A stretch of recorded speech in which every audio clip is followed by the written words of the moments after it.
BGI TV yìí mo fẹ́ máa wò, ọ̀rọ̀ tó jẹ tí ń gbèsè mo fẹ́ gbọ́, ètò lóríṣiríṣi wọ́n wà lọ́lọ́kan òjọ̀kan, ìròyìn tó kojú òṣùwọ̀n àtàwọn ọ̀rọ̀ àgbọ́ fi kọ́gbọ́n, eré wọlé fún tẹ̀rù tọmọ tèwe tàgbà ẹ má fi para. BGI TV mo fẹ́ máa wò, ọ̀rọ̀ tó jẹ tí ń gbèsè mo fẹ́ gbọ́, ètò lóríṣiríṣi wọ́n wà lọ́lọ́kan òjọ̀kan, ìròyìn tó kojú òṣùwọ̀n àtàwọn ọ̀rọ̀ àgbọ́ fi kọ́gbọ́n, eré wọlé fún tẹ̀rù tọmọ tèwe tàgbà ẹ má fi para. Àjànàkú kọjá mórí nǹkan fèrè, bàbá rere káwí parí. BGI TV, we are the pace setters. Bàbá gbàgede ìmọ̀ tẹlifíṣọ̀n station tí dòde. Iléeṣẹ́ amóhùnmáwòrán tó mọ bó ṣe ń lọ, tó ní ìròyìn kọ́ńbọ̀kì tó jẹ́ yàjóyàjó, ìròyìn àti ìsọfúnni àtìgbàdégbà, àwọn ètò tó ké pọ́pọ́ filẹ̀ má yí kúò ń bẹ̀, má gbé kúò ń bẹ̀, máa jẹ̀gbádùn ẹ̀ lọ. BGI TV, bàbá gbàgede ìmọ̀ TV. Èdùà Òkè ló dirí ẹwà fákùkọ o, bí ọ̀kín bá tú ìyẹ́ ẹ̀ díẹ̀ ẹwà rẹ̀ àkàlẹ̀ àkà oko. Ẹ kàn sí ẹ̀ka ìpolówó ọjà wa láti bá wa dòwò pọ̀ lórí +234 70 38 22 61 60 fún àwọn tí ń bẹ lórílẹ̀‐èdè Nàìjíríà 070 38 22 61 60. BGI TV, bàbá gbàgede ìmọ̀ TV, ọ̀gá ni kọ́ń láwùjọ òkúta. Bàbá gbàgede ìmọ̀ tẹlifíṣọ̀n station tí dòde.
Yorùbá ẹ wá gbọ́ná, ṣé kí n ṣe pé ló ń já wa o?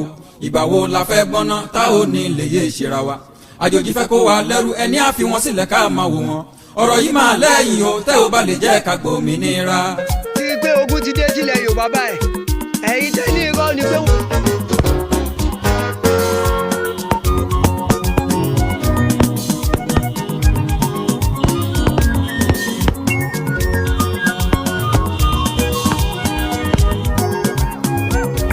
Yorùbá ẹ wá gbọ́ná, ṣé kí n ṣe pé ló ń já wa o? Ìgbà wo la fẹ́ gbọ́ná tá ò ní lè yé ìṣera wa? Àjòjì fẹ́ kó wa lẹ́rú, ẹni á fi wọn sílẹ̀ ká máa wò wọn. Ọ̀rọ̀ yìí máa lẹ́yìn o, tẹ́ ò bá lè jẹ́ ká gbòmìnira. Yorùbá ẹ wá gbọ́ná, ṣé kí n ṣe pé ló ń já wa o? Ìgbà wo la fẹ́ gbọ́ná tá ò ní lè yé ìṣera wa? Àjòjì fẹ́ kó wa lẹ́rú, ẹni á fi wọn sílẹ̀ ká máa wò wọn. Ọ̀rọ̀ yìí máa lẹ́yìn o, tẹ́ ò bá lè jẹ́ ká gbòmìnira. Gbogbo ayé ló ń sunkún lórí ohun tó ń ṣẹlẹ̀ ní Nàìjíríà. Ìbéèrè tó tóbi, ìbéèrè tó ga lẹ́nu olórin yìí, nígbà wo la fẹ́ gbọ́n gan tí Yorùbá ò níye ṣera wọn? Oríṣiríṣi tú ni Yorùbá ń pa fúnra wọn lọ́wọ́lọ́wọ́ yìí. Láti kí wọ́n tó bírú wa ní Yorùbá ti ń ṣera wọn. Mò ń bọ̀. Ẹlẹ́yẹ òkè bí yẹyẹ, ọmọ ènìyàn fojoojúmọ́ kú nílùú tó lọ́ba tó ní ìjòyè. Ẹ sì ní a máa wòran, abẹ́yìn òkè ìjọmọ Yorùbá ni. Yorùbá ẹ wá gbọ́ná, ṣé kí n ṣe pé ló já wa o? Ìgbà wo la fẹ́ gbọ́ná tá ò ní lè yé ìṣera wa? Àjòjì fẹ́ kó wa lẹ́rú, ẹni á fi wọn sílẹ̀ ká máa wò wọn. Ọ̀rọ̀ yìí máa lẹ́yìn o, tẹ́ ò bá lè jẹ́ ká gómìnira. Ní agbára Ọlọ́run ọba, gbogbo ẹni tí ń dalẹ̀ Yorùbá àfikọ́rọ̀ yìí lẹ́yìn fún wọn. Ó di dandan. gbogbo dalẹ̀dalẹ̀ gbogbo ọ̀dàlẹ̀ ojú bí wọ́n ti ń fojú hàn báyìí gbogbo ojú àwọn àṣebí ti ń fojú hàn. mò ń bọ̀. ọ̀rọ̀ nàìjà dé kò sẹ́ni tó ń kó yapa ṣùgbọ́n àrò mẹ́ta ìsẹ̀yìn ó ti ń dọ̀bẹ̀nù lórí iná o ọlọ́gbọ́n lọ̀rọ̀ mi lè yé ọmọ yorùbá ẹ̀ já padà sílé. yorùbá ẹ̀ wá gbọ́ná ṣé kì í ṣe pé ló já wa o ìgbà wo la fẹ́ gbọ́ná a ò ní lè yé ṣera wa àjòjì fẹ́ kó wa lẹ́rù ẹni àfi wọ́n sílẹ̀ ká máa wò wọ́n ọ̀rọ̀ yìí máa lẹ́yìn o tẹ́ ò bá lè jẹ́ ìgbà tó mi àwọn ò fọkàn sí i wọn ò tiẹ̀ nígbàgbọ́ pàápàá pé fúlàní ṣetán láti kó yorùbá lẹ́rú ọ̀pọ̀lọpọ̀ gbàgbèjé inú wọn ni ò nígbàgbọ́ ni wọ́n ṣe ń ta ẹni tó ń jà fúnlẹ̀ yorùbá ni wọ́n ṣe ń ta síta ẹ gbọ́ wìnrìnwìnrìn lónìí torí pé àṣírí ńlá kan tó tú sí mi lọ́wọ́ díẹ̀ olódùn àti ń fojú àwọn aṣebi hàn ẹ ṣàṣe sùúrù ẹ wá nǹkan fìdílé o tàbí kẹ́ fìdílé nǹkan torí pé n tó fẹ́ bọ́ lónìí ọ̀rọ̀ ni ẹ̀rí látọ̀sẹ̀ tó kọjá láti tú àṣírí ìbọ̀ díẹ̀díẹ̀ yóò sì tutọ́ lágbára Ọlọ́run mò ń bọ̀ lẹ́ẹ̀kan. wọ́n ní akàwọ̀ gbéra ká máa wò ọ̀pọ̀ àwọn lórí naija wọ́n ti gba àbọ̀dé ẹja àfúrà o kó má bàa wá di wípé omi àpàdà àtẹ̀yìnwó ọ̀gbìn lẹ́nu. yorùbá ẹ̀ wá gbọ́ná ṣé kì í ṣe pé ló já wa o ìgbà wo la fẹ́ gbọ́ná a ò ní lè yé ṣera wa àjòjì fẹ́ kó wa lẹ́rù ẹni àfi wọ́n sílẹ̀ ká máa wò wọ́n ọ̀rọ̀ yìí máa lẹ́yìn o tẹ́ ò bá lè jẹ́ ìka gómìnira. àwọn tó ń da nàìjà rú díẹ̀ nínú wọn bẹ nílẹ̀ yorùbá àwọn tó fẹ́ ta yorùbá ṣebí lẹ̀ yorùbá gan lájọ wa o. ó pé nígbà nàìjà rú 99% wọn ọmọ yorùbá ni kì í ṣe díẹ̀ ẹ rí àwọn tí wọ́n pera wọn lólóṣèlú ẹgbẹ́ yìí náà ní tó ṣẹlẹ̀ ń gbẹ sars oúnjẹ tí wọ́n ní kí wọ́n fáwọn mẹ̀kúnnù jẹ wọ́n sì kọ́lé fún wọn kó gbogbo oúnjẹ ìpamọ́ láìlédèé ọba gba tiẹ̀ ìjòyè gba tiẹ̀ àwọn gómìnà kó tiwọn pamọ́ ní ìlú nàìjíríà pàápàá jùlọ nílẹ̀ yorùbá mò ń bọ̀. àjòjì fẹ́ kó wa lẹ́rù ẹni àfi wọ́n sílẹ̀ ká máa wò wọ́n ọ̀rọ̀ yìí máa lẹ́yìn o tẹ́ ò bá lè jẹ́ ìka gómìnira. àwọn tó fẹ́ gba yorùbá wọ́n ń wọ́nà láti mú wọn kúrò ọmọ iná là ń rán síná yorùbá ni wọ́n ń rán síra wọn. yorùbá ẹ̀ jẹ́ àyípadà kájọjà. ọmọ náà là ń rán síná ni wọ́n fi ṣe òun náà ni tí ń sọ lónìí tẹ́ gbọ́ ẹ wàá mọ̀ pé dájúdájú DSS tó wálé olóyè Ìgbòho pọ̀ déédéé wà ṣe yorùbá ní tí ò bá sí ní tó ṣẹ̀ṣẹ̀ iṣẹ́ kì í déédéé ṣẹ́ o ó ní ní tó ṣẹlẹ̀ tí DSS fi lọ ọ̀dọ̀ yàrá olóyè Sunday Ìgbòho àwọn èèyàn ló fún DSS lọ́wọ́ àwọn èèyàn ló sì sọ bí ti ń jẹ bí ti mu bó ti ń jí bó ti ń sùn àwọn èèyàn náà ló sọ fún wọn tí ò bá nídìí obìnrin kì í jẹ́ kúmólú mò ń bọ̀ lẹ́ẹ̀kan sí finally. ẹni bá dalẹ̀ abalẹ̀ lọ ẹni bá dalẹ̀ abalẹ̀ lọ àná ẹni tó bá dalẹ̀ abalẹ̀ lọ o ẹni bá dalẹ̀ abalẹ̀ lọ ẹni tó bá da yorùbá òwe ẹni tọ́jọ́ ẹni bá dalẹ̀ abalẹ̀ lọ ẹni tó bá da yorùbá. gbogbo ẹ̀dá tó bá dalẹ̀ yorùbá pátá ò ní tọ́jọ́ bó bá dàárọ̀ kò ní dọ̀sán bó bá dọ̀sán kò ní dalẹ̀ èmi kì í ṣépè lórí ètò mi èpè kọ́ ni tí mò ń ṣe o mò ń fohùn wéhun ni bá gbé òkè. ọmọdé ló da yorùbá òwe ẹni tọ́jọ́ ẹni bá dalẹ̀ abalẹ̀ lọ àgbà tó bá da yorùbá òwe ẹni tọ́jọ́ ẹni bá dalẹ̀ abalẹ̀ lọ ọkùnrin ló bá da yorùbá òwe ẹni tọ́jọ́ ẹni bá dalẹ̀ abalẹ̀ lọ obìnrin ló bá da yorùbá òwe ẹni tọ́jọ́ ẹni bá dalẹ̀ abalẹ̀ lọ onílé tó bá da yorùbá òwe ẹni tọ́jọ́ ẹni bá dalẹ̀ abalẹ̀ lọ àní àlejò tó bá da yorùbá òwe ẹni tọ́jọ́ ẹni bá dalẹ̀ abalẹ̀ lọ. ilé ni kó ṣàlejò kó ṣọmọdé ni kó ṣàgbà kó ṣẹni tó túmọ̀ pàápàá àbẹni tó jádòjì tí wọ́n tọrọ náà ni ó dé fún wọn gbogbo ẹ̀dá tó bá ń dalẹ̀ wọ́n ní ìjọ tọmọdé bá múlẹ̀ nìkan náà ni ó mọ̀ ìjọ tí ó dalẹ̀ kò ní mọ̀ ẹni bá sì dalẹ̀ rèé kò ní dalẹ̀ kì í ṣe pé o àfiwé ohun tí Yorùbá ṣe ni tó eléyìí ní màá fi ṣèwọlé lónìí mo kí ọmọdé mo kágbà mo kó nílé mo kálejò mo kí ọkùnrin bẹ́ẹ̀ ni mo kí obìnrin ètò kan ètò yín ètò aládùn ètò Yorùbá Nation Now lórí ìkànnì Bàbá Gbàgede Ìmọ̀ TV BGI TV ó náà ló mà tó dòde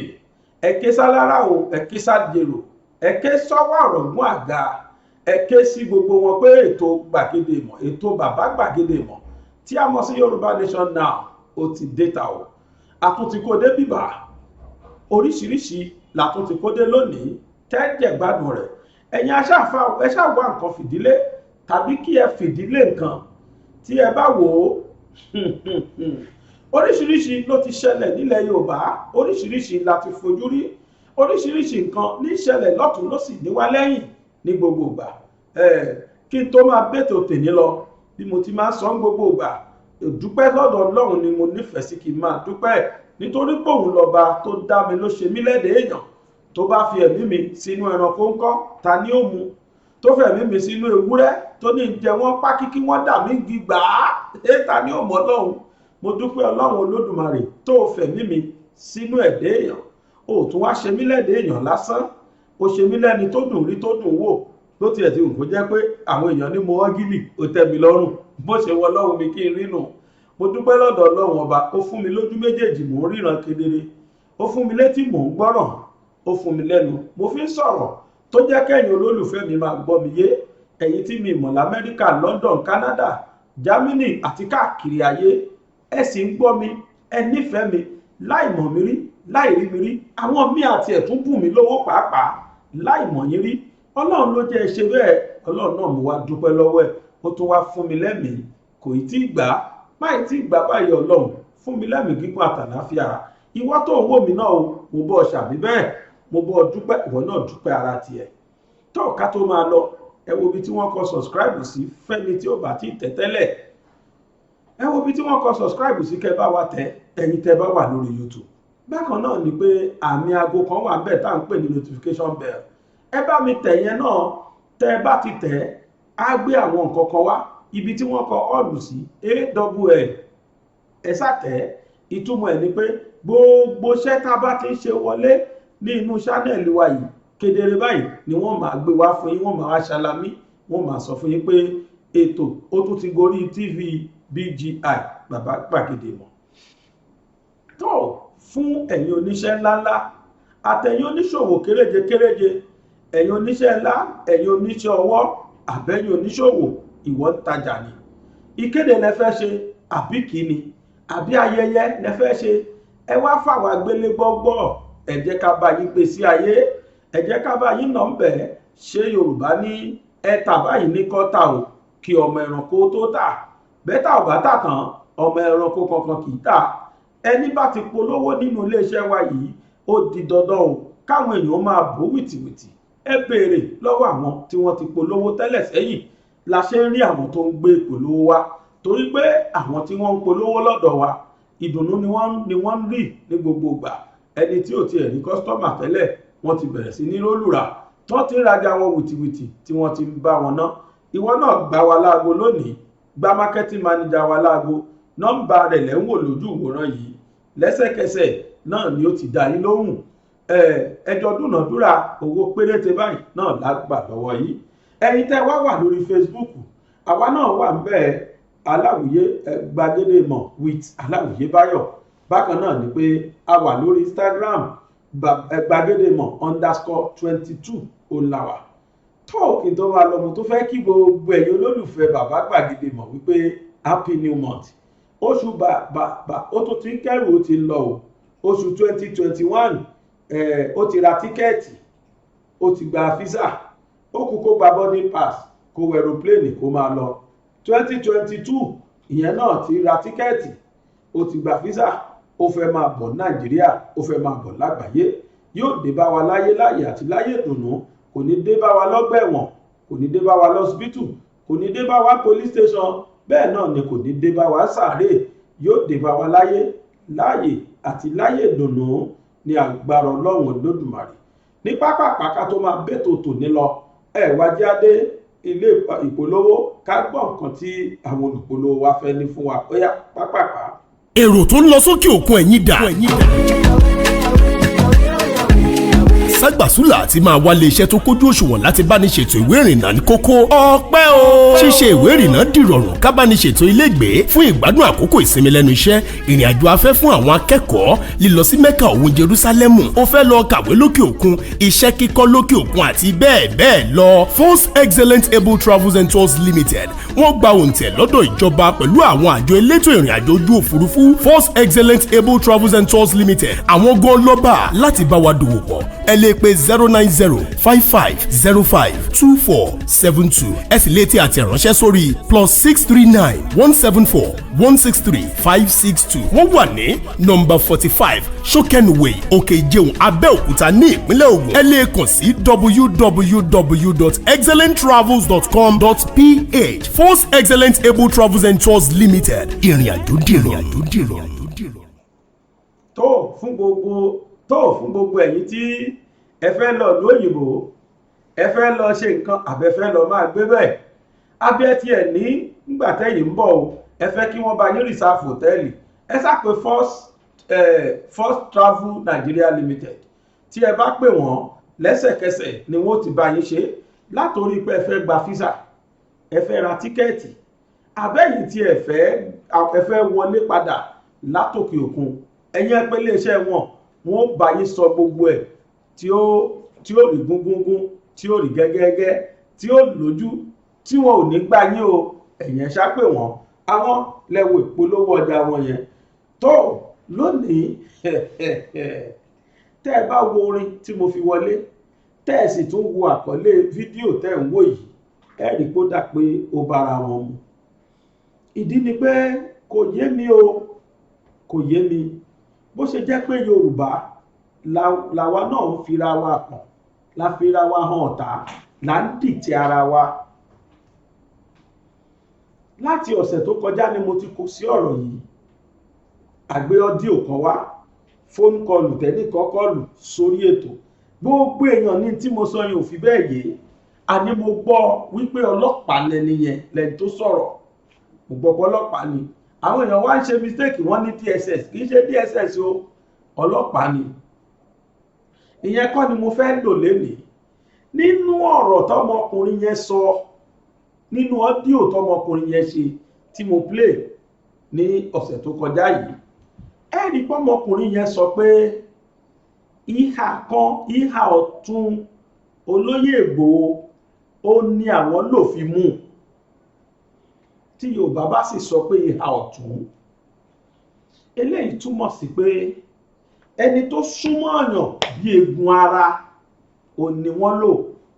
ẹni méjì ni wọ́n máa ń pè ní ìhà ọ̀tún. ọlọ́wọ́ ọ̀tún èèyàn tó jẹ́ kòríkòsùn téèyàn máa ń fàṣírí pamọ́ sọ́wọ́ ẹ̀, ìhà ọ̀tún èèyàn ni. tàbí kó jẹ́ ìyàwó téèyàn fẹ́ sílé bí aya, ìhà ọ̀tún èèyàn ni. tí a bá sì wo ìgbà tí n tó ṣẹlẹ̀ sólóyè Ìgbòho ṣẹlẹ̀, yàtọ̀ fún ìgbà tí ó kù sàásà kó ṣẹlẹ̀ tí Adérọ́pò wọlé wá láti Germany, kò sí ìyàwó olóyè kankan tó wà nílùú Nàìjíríà, ìyàwó ẹ̀ kankan kò sí nílùú Nàìjíríà gbà náà. ó kù bí ijọ́ mélòó kí wọ́n mú Ọọ̀ni Adérọ́pò wọlé wá, ó pọn òun mú, bẹ̀ tó kù ijọ́ mélòó kí wọ́n wá dọ̀yà há ilé ẹ̀, kán wá dalé ẹ̀rù, kán wá balé ẹ̀jẹ̀, Ọọ̀ni Adérọ́pò wọlé wá. torí ìdí èyí, ṣíṣe é ṣe wípé bóyá yàwó ẹ̀ ló fún àwọn DSS lọ́wọ́ àti káńsù yẹn kú. ṣùgbọ́n arákùnrin tó pè wọlé yẹn, ó kọ̀ǹfàmù ẹ̀ fún wa pé èèyàn fún àwọn lọ́wọ́ ni. ẹni tó sì súnmọ́ lóyè ní pẹ́kípẹ́kí bíi pátá, òun náà làwọn lò.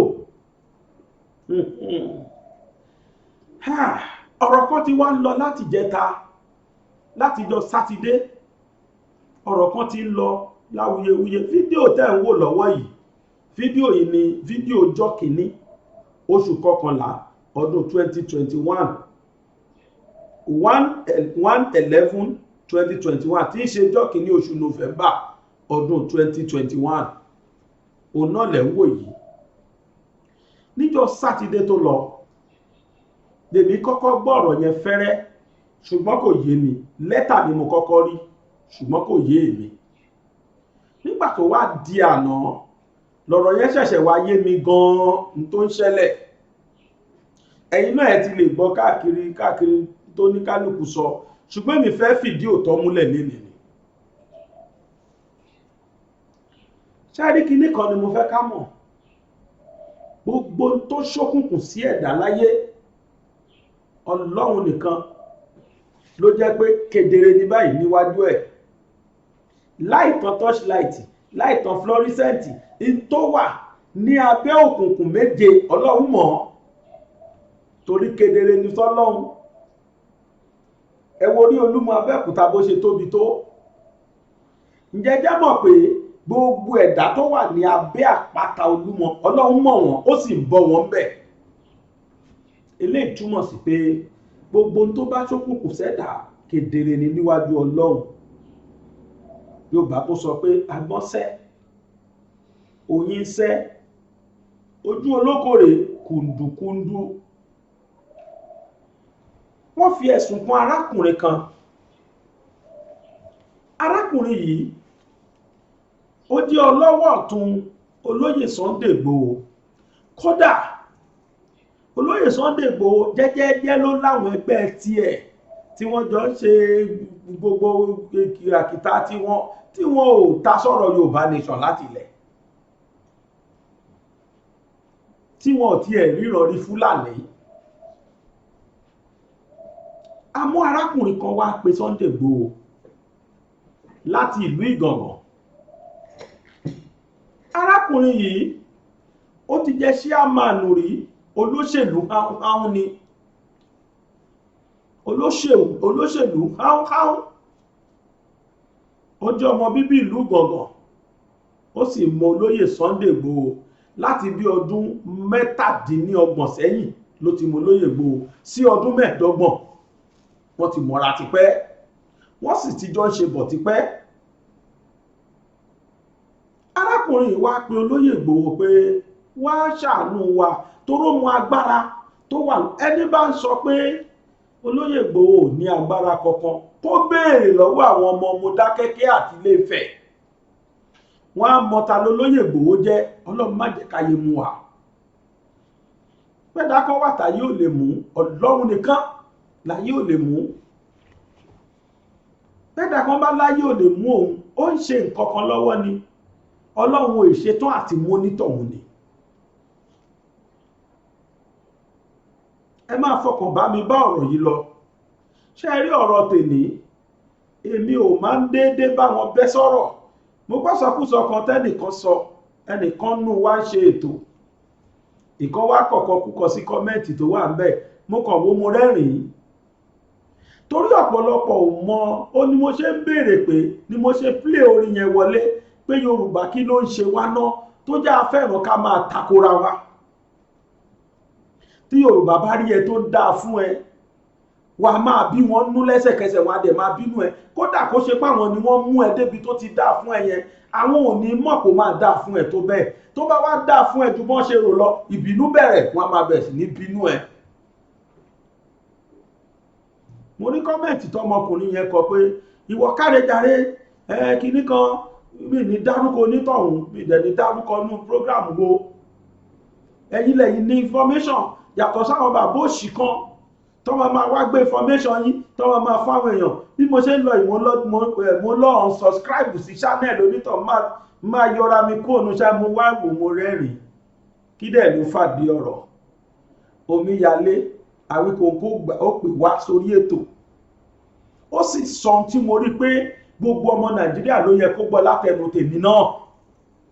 mo dẹ̀ lọ gbé páàtì tí Omíyalé fi sọ̀rọ̀ nínú pípè t'Àwíkòǹkò pè é, mo lọ gbé páàtì yẹn wá sínú program tèmi pé ẹ̀yin èèyàn ẹ̀gbọ́n tí Omíyalé sọ, èmi ní kọ́kọ́ ni mò ń ṣe bẹ́ẹ̀.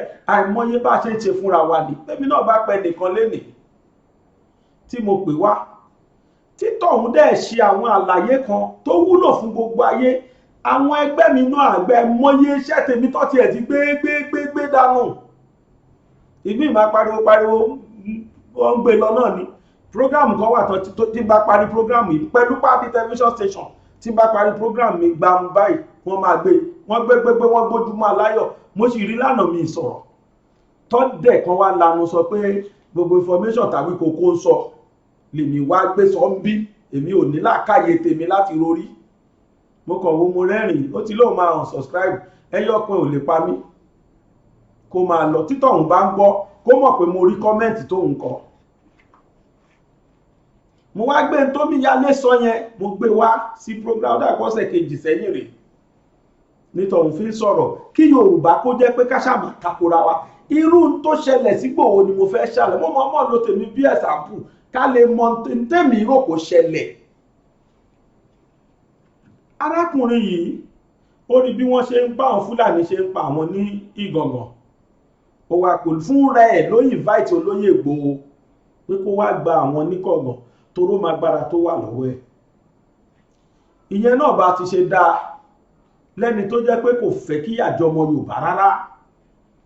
Sunday Igboho dìde ó gba Ìgàngàn lọ èyí tí mò ń sọ yìí bóyá bíi February ó kìlọ̀ ó ṣèkìlọ̀ bóyá January àbí February ṣáà ó kọ́kọ́ lọ sígá àwọn Fúlàní sọ́dọ̀ Sẹ́ríkì Fúlàní ó kọ́kọ́ lọ kìlọ̀ fún ó dẹ̀ fún ní gbèdéke ìjọ méje pé kó fi fìlú lẹ̀ àwọn èèyàn àwọn tó ń gbé pátì tó. Ó tún lọ síbi Abọ́rọ̀dé ṣe rántí Dr. Abọ́rọ̀dé tí wọ́n pa ó lọ kí bàbá ẹ̀ ó dẹ̀ ṣe bàbá náà ní pẹ̀lẹ́ bó tiẹ̀ ti hùn kó jẹ́ pé a padà mọ̀ létà wípé olóṣèlú ló rán Fúlàní sí yẹn pé kí wọ́n lọ pa. Ipò òṣèlú tọ́jọ́ ń dùn ni. Arákùnrin tí mò ń sọ ọ̀rọ̀ ẹ̀ yìí tí mo fẹ́ ṣàlàyé tó ṣe yìí arákùnrin náà olóṣèlú ni ó ti ṣòṣèlú PDP ni lọ́wọ́lọ́wọ́ yìí ó tún jẹ́ chairman APC ní ìlú Ìgàngàn ní Ìbàràpá generally. Ìlú Ìbàràpá kẹrẹ ìlú mẹ́ta ló jẹ́ pé local government yẹn wà lábẹ́ ìlú mẹ́tẹ̀ẹ̀ta ìlú Ìbàràpá North local government onarákùnrin yẹn wà Ìgàngàn Tápà àtayétẹ̀. Tẹ́ bá rántí àwọn méjì nínú àwọn ìlú yìí Ayétẹ̀ ni wákìlì wà Ìgàngàn òní àwọn ní Fúlàní ibẹ̀ Ìgbòho ti lé wọn lọ. Arákùnrin yìí òun náà ló pè Ìgbòho wá pé kó wá bá wọn lé Sẹ́ríkì Fúlàní. Ìgbòho ó sì bẹ̀rẹ̀ iṣẹ́ lẹ́yìn ìjọ keje. Sẹ́ríkì Fúlàní Sọ́líù kò tí ẹ̀ wulẹ̀ dúró wípé kí Ìgbòho dé ìjọ keje tó fi kẹ́rù ẹ̀ tó fi sá lọ torí rírí tí wọ́n rí Ìgbòho àtàwọn ọmọ ẹ̀yìn ẹ̀ tí wọ́n fi dánwò nígà wọn lọ́jọ́ yẹn wọ́n rí pé ọkùnrin tọkùnrin torí wọ́n yìn ń bọ̀ lẹ́sẹ̀kẹsẹ̀ ìbọn ràn wọ́n wò pé eléyìí kó tó tójọ́ keje tó fún wọn sá lọ. Nígbà tó máa fi dé Ìgàngàn Sọ́líù ti sá lọ tí ń ṣe Sẹ́ríkì Ìgàngàn. Láti ìgbà náà ló ti jẹ́ pé arákùnrin tó pè wọ́n yìí orúkọ ẹ̀ a máa jẹ́ Ọmọléwu Túnjí Francis. Ẹ mọ̀ pé ńgbà míì wọ́n lórúkọ ọmọ nìjánu ọmọ ńgbẹ́ sọ̀yàn ní Ọmọléwu lóòótọ́ orúkọ bàbá rẹ̀ ní Ọmọléwu. Wọ́n ní ìyá a máa jẹ́ Alájà Ọmọléwu sí Nọ́tù. Wọ́n wá pè yẹ́ ní ìnagijẹ ìyá ẹ̀ jẹ́ ìyá Tómà. Ọmọ fúnra rẹ̀ ìnagijẹ jẹ́ Jábélé ìnagijẹ jẹ́ Jábélé ni wọ́n pè ìnagijẹ tó ń fúnra rẹ̀ ó jẹ́ ní tí gbogbo ayé mọ̀ sí jò lóṣèlú hánhán. Lọ́wọ́lọ́wọ́ yìí ó ní APC chairman ní Ìbàràpá North local government. Ṣé wá orí ọ̀rọ̀ ọmọkùnrin ọ̀pọ̀lọpọ̀ á ti gbọ́ gbogbo tó ṣe bẹ́ẹ̀ ni. Ṣùgbọ́n ọ̀rọ̀ méjì ni mo fẹ́ sọ sọ́rọ̀ ẹ̀ tí mo fẹ́ kó yé wa tí mo fẹ́ yànnàná. Ọmọkùnrin yìí nígbà tí struggle àgbà Yorùbá nation lọ ọmọkùnrin ti ṣe àìmọye lóòótọ́ nígbà tí wọ́n lọ sí Ìgàngàn gbogbo ayé rẹ́rìn wọ́n dunnú ọmọkùnrin ìdíjú pa ni. Èní nìyẹn lẹ́ẹ̀kejì kódà kò fẹ́ gbé máìkì ilẹ̀ pàápàá fáwọn tó fẹ́ sọ̀rọ̀. Ó ti ṣe àìmọye ìkọdí bá àwọn tí wọ́n fẹ́ gba ìlú Ìgàngàn lẹ̀ ó ti kọdí wọn láìmọye ìgbà ìkan wà àwọn Fúlàní ń ṣọṣẹ́ wọ́n dẹ̀ pè Ìgbòho wọ́n pariwo síta onírọ́nà pa pé wọ́n ṣọṣẹ́ kankan ní tí mo confam tó sọ onírọ́ ni wọ́n ṣe kankan at the end of the day àwọn yẹn wá rí pé wọ́n wá padà sun àìmọye ilé ìgbà yẹn ni wọ́n sun lé epo ní gbọ̀ngàn tí wọ́n sun mọ́tò arákùnrin ní ò jẹ́ káwọn tó fẹ́ take action gbà yẹn take action ìyẹn Jambele yìí èmi nìyẹn lẹ́ẹ̀kejì a tún wá padà gbọ́ dáadáa wípé Jambele yìí pẹ̀lú Sọ́líù tí ń ṣe Sẹ́ríkì Ìgàngàn àwọn méjèèjì jọ ń ṣiṣẹ́ pọ̀ tẹ́lẹ̀ ni wọ́n jọ ń jiyàn gbé kidnapping wọ́n jọ ń gbé ransom gba owó ọ̀yà lọ́wọ́ àwọn èèyàn wọ́n jọ ń dọ̀yà há wọn ni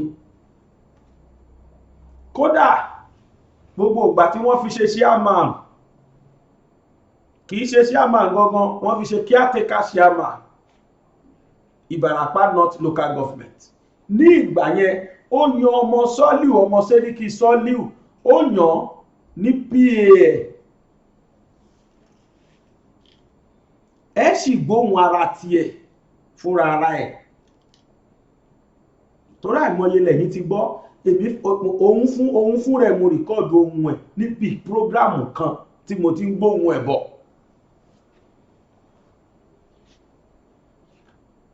ọ̀rọ̀ tí wọ́n sọ lórí ẹ̀ yìí ọ̀rọ̀ yìí ti dé ọ̀dọ̀ ẹ̀ ọ̀rọ̀ yìí ti dọ́dọ̀ ẹ̀ ó wá pè wọlé sórí prógrámù kan n tó sọ ni mo máa fẹ́ kẹ́ ẹ gbọ́ tó bá yá ṣùgbọ́n mo fẹ́ kẹ́ ẹ mọ̀ ní ta ni Jambele yẹn ìtú wo ló ti parí tó bá lóun kọ́ lé léyìí òun kọ́ lóun ṣe léyìí ní táwọn èèyàn ò lè fi gbàgbọ́ pé òun kọ́ ni mò ń sọ yìí gbogbo ìgbà tó lóyè Ìgbòho tó ń lọ láti ìlú kan sí ìlú kan ìlú kan sí ìlú kan èmi kì í bá wọn lọ ṣùgbọ́n mo máa ń report nǹkan bá ṣe ṣùgbọ́n ẹyọ kan wà tí mo lọ cover ẹyọ kan yẹn ó ní tí wọ́n ṣe ní ìlú Oǹdó ní Àkúrẹ́ lásìkò yẹn ni wọ́n jẹ́ ká rí ọba èmi wà ní àwọn press crew tó lọ cover ẹ̀ èmi rí Jambele yẹn mo rí bó ṣe ṣe ń jọ yẹn kódà mo ń béèrè lọ́wọ́ àwọn èèyàn pé ṣé ara yín náà dẹ̀ lélẹ́yìí ṣára ilé náà fight fún Yorùbá nation ṣáá wọ́n nígbà tí Sọ́líù ṣẹ̀ṣẹ̀ lọ mo gbọ́ lẹ́nu omíyalé ni o èmi ò sí bẹ́ẹ̀ o ṣùgbọ́n mo gbọ́ tọ́mọ yẹn sọ pé nígbà tí Sọ́líù ṣẹ̀ṣẹ̀ sá lọ wọ́n lọ́mọkùnrin mọ ibi tí Sọ́líù lọ ṣùgbọ́n wọ́n bí léèrè pé bo Sọ́líù wà wọ́n ló kàn yí wọn báyìí ó yí wọn báyìí ó ti ṣàìmọye sẹ́yìn kó tó wá di pé in tó wá fi kàn tó le jù yìí kan tó wá fi kàn án ní ò ṣe nira fáwọn èèyàn láti gbàgbọ́ pé òótọ́ ni òun ló ṣe é now wọ́n lóun àti Sọ́líù jọ ń pawó síbì kan náà ni wọ́n á ṣe àwọn tó ní màálùú léṣe wọ́n á kó màálùú wọn àìmọye tí Sọ́líù máa ń ṣe bẹ́ẹ̀ ní Sọ́líù fi dẹni tó ní àìmọye màálùú ní Sọ́líù fi dẹni tó láìmọye màálùú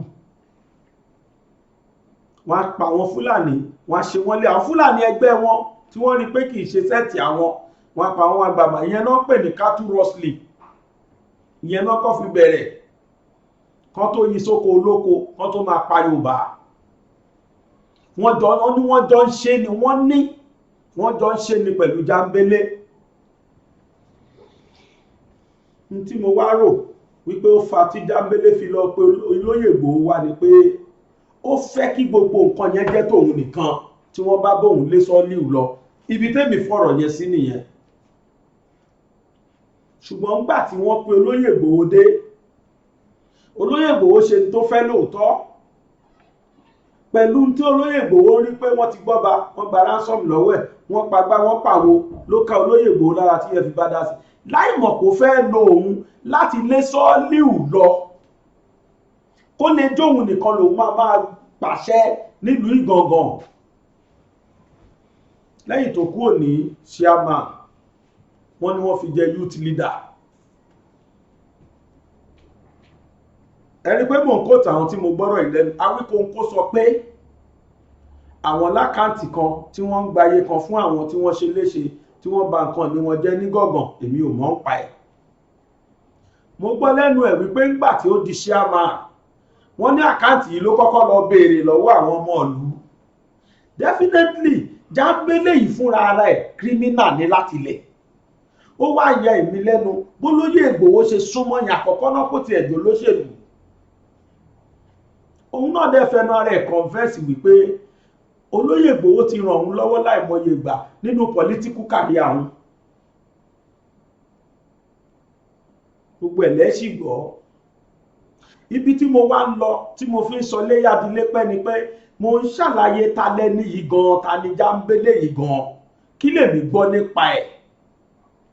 aburú tọmọkùnrin wá ṣe tó bá jóun ní o, aburú tó wá ṣe tó ga jù ni pé ọ́díò tí mo play bí lọ́sẹ̀ tó kọjá tó sọ pé ìhà ọ̀tún olóyè Ìgbòho làwọn lò. ọmọkùnrin Jambele ìlàwó símọ́ lórí o. òun la padà gbọ́ wípé ó lọ fún DSS lọ́wọ́ ló ṣàlàyé ibi tí olóyè Ìgbòho wà àti ibo ló wíìkì sí tí wọ́n fi lọ mú olóyè Ìgbòho tó fi lọ destroy ilé olóyè Ìgbòho. bí mo ṣe gbọ́ báwo láyé ṣe wá gbọ́.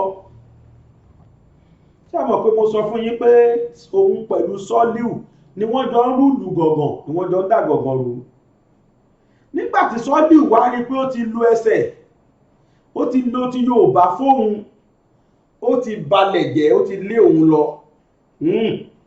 Sọ́líù náà wá dìde, òun náà wá kọ lẹ́tà, ó wá tàṣírí ìta ló jẹ́ àti pé kí ló ṣe fún olóyè Sunday Igboho.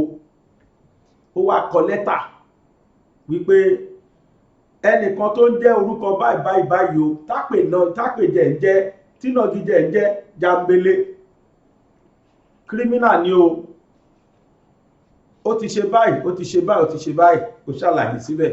ó wá ní ṣùgbọ́n wọ Sunday Igboho tẹ́tí ẹ kò gbọ́ o, ẹni tó sẹ́ẹ̀tì ẹ ọ̀pù nù lé ẹ o náà ni Jambele o. ó kọ sí kódà wọn ló wà lórí social media, mi ò tí ì rí, ṣùgbọ́n àwọn tó ti rí wọ́n kà báyìí tí mo gbọ́. n tó sì wà ní ìwé yẹn ni mo sọ yìí. àwa lọ àwa bọ̀ ẹ̀ Jambele òní àwo símọ́ lórí o. orúkọ ẹ̀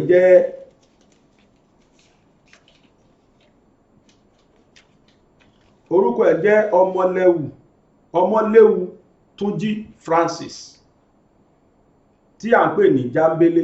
wọ́n kọ fóònù nọ́mbà kan sínú lẹ́tà yẹn, ṣùgbọ́n èmi kì í ní ìpè fóònù nọ́mbà yẹn kí n tó máa bọ̀. mo wá rí i pé kì í ṣe nọ́mbà Jambele ní nọ́mbà yẹn. Fúlàní kan ló gbé kọ́ọ̀lù yẹn, torí mi pé mo pe nọ́mbà yẹn, ẹ̀yin náà dẹ̀ lè tún pè lé o. nọ́mbà yẹn ni 080 30 75 51 75. nọ́mbà yẹn ni wọ́n kọ sínú lẹ́tà yẹn.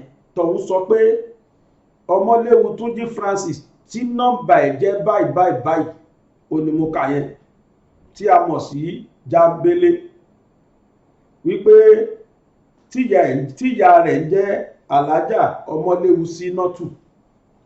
ẹ gbọ́rọ̀ lẹ́nu Jambele fúnra rẹ̀ tó rò pé wọlé, ó tiẹ̀ tó kíra ẹ̀ bẹ́ẹ̀ pàápàá. gbogbo information tó fún wa nípa ẹ̀ yóò kíra ẹ̀ mọ́ bẹ́ẹ̀.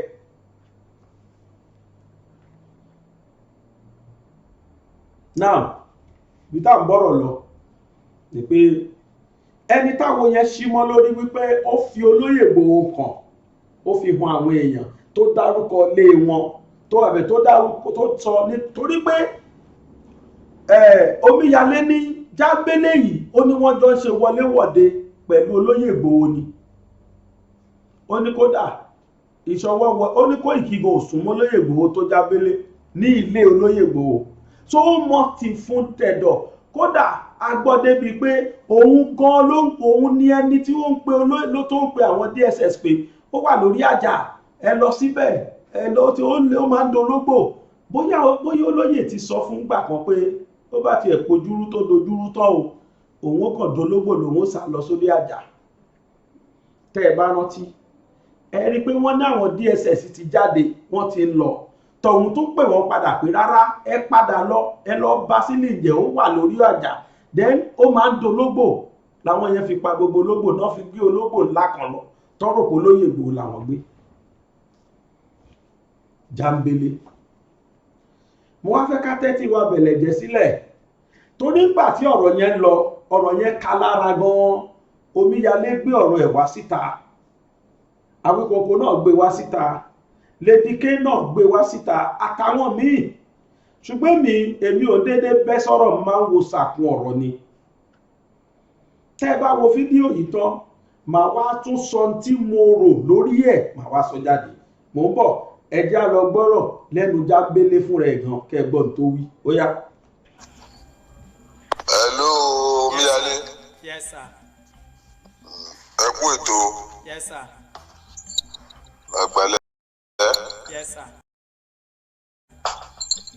Mo rò pé gbogbo ọmọ ilẹ̀ Oòduà ní gbọ́ mi báyìí. Pátápátá inú tèmi ti ẹ̀ dùn ẹ̀rí pé mo ti sọ tẹ́lẹ̀ pé ó wù mí ọ̀rọ̀ tán kọ yìí mo fẹ́ kẹ́ sọ̀rọ̀ lé lórí.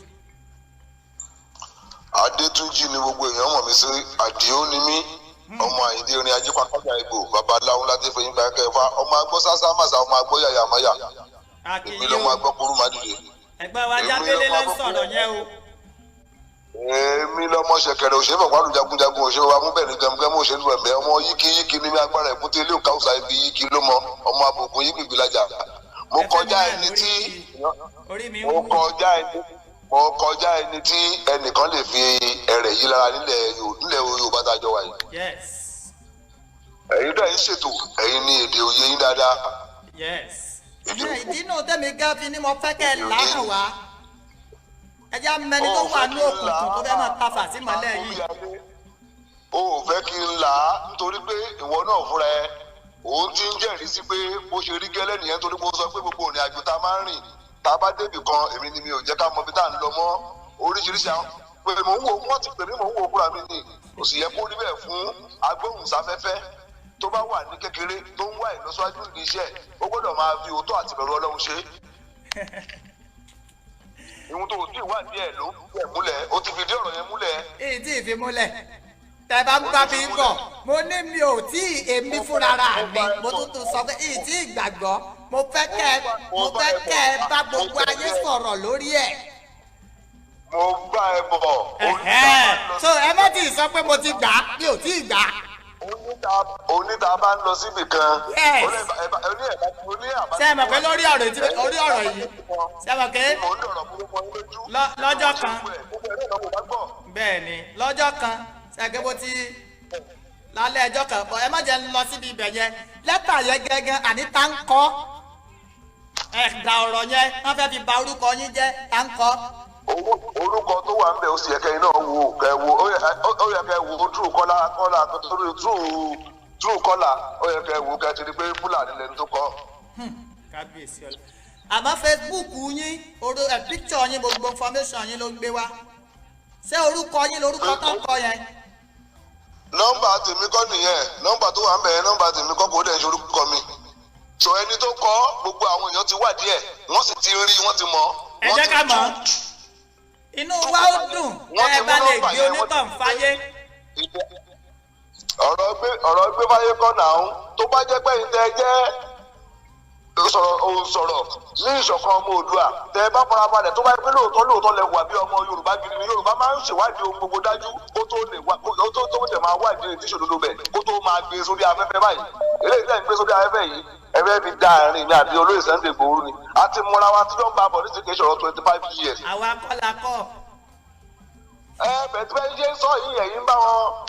àti a gbọ́dọ̀ sọ láti jíjà ẹ̀yẹ gangan kẹ́ ẹ lè wá ìyí tí í ṣe òótọ́ ọ̀rọ̀ jáde ni. ó yé yín gan. kò sí àyè tí olóyè Sunday Igboho àkútọ́nu yẹn tá a jọ mọ̀ kò síṣẹ́ tó rán mi bíi tóbi di àná ara náà kò síṣẹ́ tó rán mi ti ń jẹ́. tó bá ṣe tó ẹgbẹ́ bá ń sọ̀rọ̀ lójoojúmọ́ ni ó mọ̀ pé lórí kó lè dáadáa bọ́n ṣe gba àwọn tó gbà ní Àbújá àwọn méjì tó kù yẹn mo wà náà tájọ rìnrìn bí ètò ṣe jáde. ẹ béèrè dáadáa. èmi sì ní ìyá àwọn Fúlàní ti pẹtíṣàn mi tọ́ ni wọ́n gbọ́dọ̀ gbé mi wọ́n gbọ́dọ̀ mú mi wọ́n gbọ́dọ̀ ṣe oríṣiríṣi ṣùgbọ́n ló yẹ pé ìfẹ́ Ọlọ́run àti pé ìfẹ́ ìlú mi ni mo ní tí mo fi yọjú sí ohun tí mo yọjú sí. tó ọ̀rọ̀ tèmi dẹ̀ ní ìkọ̀ yẹ kó jẹ́ orí afẹ́fẹ́ tó ṣẹ̀ṣẹ̀ tí mo yẹ sọ̀rọ̀ sí ó yẹ kó wo invite mi kó gbé mi live. ǹjẹ́ ò ní kí n gbé yín wá live ǹjẹ́ ò lè fẹ́ kí n gbé yín mo wà ń kú tọ́nu báyìí ìjọ tẹ bá fẹ́ kí n gbé yín wá live màá ti dé. ó wà ń kú tọ́nu. yà báyìí. chef yọwọ àti ẹ̀gbọ́n Sunday arọ. irọ́ àjọsí nìkan náà. ó yẹ kó bí wọ́n níbi tá a tún jọ bọ́rọ̀ dé lónìí irú ọ̀rọ̀ báyìí tó jáde lónìí ọ̀rọ̀ ìní. ṣe wá mọ̀ pé ẹ̀yin ní tèmi èmi ti yín mo gbọ́dọ̀ gbé báyìí. ẹ lè mọ̀ pé aráalé fẹ́ fi iná tẹ̀yìn wò á lè kà yín lára ẹ lè wá ẹni tó ṣe irú iṣẹ́ yìí ẹ lè wá ta. àwọn òbí tó ń bí mi wọ́n mọ̀ tí n bá dalẹ̀ ìṣọ̀kan ọmọ Oòduà kó tó tó ìjọ méjì lónìí kógun ọ̀fẹ́ ràn mí yí lẹ́lẹ̀. tí n bá dalẹ̀ ìṣọ̀kan ọmọ Oòduà kógun ọ̀fẹ́ kó fi ẹran gbogbo àwọn tó wà ń di ètò yí lẹ́lẹ̀ tó wà ń di ìsùnmọ̀mí yí lẹ́lẹ̀ kó tó tó ìjọ méjì lónìí lágbára àwọn tó láyé. àmín. lágbára àwọn tó ṣẹlẹ̀ fún Oòduà. àmín ìta fẹ́ gbọ́ lẹ́nu yín gángan ni. gbogbo ẹni tó bá gbogbo ìṣídà pé àtàná ni o àtẹ̀ní ni o àbódọ̀lá gbogbo èèyàn ló mọ̀ wípé olóṣèlú ni mí tẹ́lẹ̀ eléyìí tó yẹ sọ pé alága pátì ni mí. Sunday Ìgbòho fúnra ẹ̀ tó jẹ́ ọ̀rẹ́ mi ó ṣiṣẹ́ fún mi tí mo fi di alága káńsù ní PDP láyé Akálà ó ràn mí lọ́wọ́ ó mọ̀ mí dáadáa ó gbìyànjú sí ìgbésí ayé mi. àtijọ́ wà lẹ́nu ẹ̀ ti pẹ́ kì í ṣòro 25 years. tí n bá bí wọ́n gẹ òmò làjíun tí o lè tí n bá lè sọ pa ẹ̀ láì tí gbàgbá ti jọ ń gbé wákàtí ayé. ìgbà yìí láti ẹ̀ á sọ báyìí ẹ̀rọ tó rí yín ẹ̀rí tèmi ni. wọ́n mọ̀ pé èmi ń ṣọ̀dàlẹ̀ ọ̀dàlẹ̀ tó bá wà nù yín ẹ̀ fura sí o ẹ̀ fura síra yín o. àgbà ọ̀rọ̀ lẹ́sọ̀. ẹ̀ fura síra yín o. àwọn bàbá tó bí mi. njó lẹ fẹ́ gbé yín wá sórí ètò tí ń bá dé. kò síjọ́ tó pé èmi tèmi ò dá ẹ lóhùn. gbogbo àwọn onísùnmọ̀ mi ni wọ́n ti gbìyànjú mi títí wọ́n ti fẹ́ mú mi. wọ́n àdẹ̀ ní rí yín mú láṣẹ Ọlọ́run. Ọlọ́run ọba àtòótọ́ ọdún mi òun ló ń ṣọ́ èmi. wọ́n à ní rí yín mú. torí àwọn gbogbo lè bá àwọn ọmọ Yorùbá àtàtà sọ̀rọ̀ wọ́n mọ̀ mí wọ́n mọ abá tó bí mi. inú mi ti ẹ̀ dùn bẹ́ẹ̀ ṣe rí rí pé bẹ́ẹ̀ ṣe pé inú mi dùn gan ẹ ti tàn mọ́lẹ̀ sí nǹkan tó ṣókùnkùn. àwọn tó post nǹkan sí orí ayélujára yìí ẹ wo nọ́mbà tó post ẹ true caller náà tó ẹ rí i pé àwa ti wá díẹ̀ àwọn èèyàn ti rìn lórí ẹ̀ a rí i pé ẹ wá díẹ̀ kí má máa dárúkọ fúnra mi ẹ rí i pé fúlàní ni fúnra ẹ̀. a ṣèwádìí ẹ̀ a ṣèwádìí ẹ̀ a sì gbé síta fáwọn ọmọ Yorùbá kan lè mọ̀. yàtọ̀ pé báwa ọ̀bá wa kà á ta báyìí ẹ̀yin ò ní láyè láti perú èmi àbúrò yín láti ṣàlàyé ọ̀rọ̀. mo bá ń ríra pẹ̀lú ẹ ṣé bá ṣe pàdé ní sẹ́kùndì ní ọ̀sẹ̀ fún ìdákòókò yìí. ẹ̀rí pé àtàná làwọn blọ́gà náà ti ń fi ọ̀rọ̀ jẹ̀wọ̀ lórí ẹ̀ bóyá ń sọ pé èmi ò ọ̀rọ̀ tó sọ èmi ò gbàgbọ́ àmọ́ ẹ jẹ́ ká ṣe báyìí. inú mi dẹ̀ dùn bẹ́ẹ̀ ti ṣe pè wọlé ẹ ti ṣàlàyé yìí lágbára lọ́wọ́ Ọlọ́run ó kọ yín tó ti dá òní bàjẹ́. àmì ṣòwò ẹni tó kọ́ tó wá ní mo ṣe ṣe alága kánsù bóyá alága pátì ní mí ní APC mo ti ṣe alága kánsù lẹ́ẹ̀mẹ́ta. kábíyèsí Ọlọ́run. alága kánsù ìgbà tí mo wà ní alága kánsù. yes elected. láyé PDP ni mo fi ọmọ Sẹ́ríkì ṣe ẹsẹ ọ̀kan nínú àwọn ẹsẹ mi torí pé mo rí bu àwọn Fúlàní tó pọ̀ àwọn Fúlàní dìbò fún wa nígbà náà tó pọ̀ tí mo fi gbé House of Rep House of Assembly mi wọlé ni mo kọ́ lè ríra wọn gẹ́gẹ́ bí ará ìlú kọ́ lè ríra wọn gẹ́gẹ́ bí ará wa mo fi mú ọmọ rẹ̀ kan ni mo fi sínú ẹsẹ ìyẹn ò wá ní pé tá a bá rí nǹkan tí ò bá dá ní ìlú ká má sọ̀rọ̀ sí ọ̀rọ̀ mi ò ń ṣe ọ̀rọ̀ báyìí ọ̀rọ̀ tí mo ọ̀rọ̀ live video ọ̀rọ̀ tí màá wà lórí afẹ́fẹ́ gidi tó gbé èèyàn gbọ́dọ̀ mi ni wọ́n á mọ ibi tí mo ti ń bá ìrìn àjò mi bọ̀ wọ́n á mọ ibi tí mo bá dé wọ́n á mọ̀ pé èmi iṣẹ́ ọ̀dàlẹ̀ ọ̀dà ẹ ṣe gan ni mo èèyàn dúpẹ́ o. tó bá dalẹ̀ láṣẹ àwọn obìnrin gbòòrò mẹ́ta ọ̀tà àfàmẹ́fà kí Sunday tó jáde kò ní jáde báńtọ̀ òun lórí ilé aláyè. àmín Ọlọ́run àmín àṣẹ ìdùnnú. Sunday ọba adé ẹmọ Ìgbòho ṣá lágbára Ọlọ́run yóò fẹsẹ̀ balẹ̀ lu abẹ́ láìpẹ́ ṣùgbọ́n kò ní bá gbogbo àdá ọ̀dàlẹ̀ lórí ilé aláyè. àmín àmín wọ́n kú bí ajá tí ń kú tòun tògbóró. àmín wọ́n kú bí àgbo tí ń kú tòun ti rọ̀ lọ́rùn. àmín ìgbé ara báyìí ni ara máa ń ké wọlé.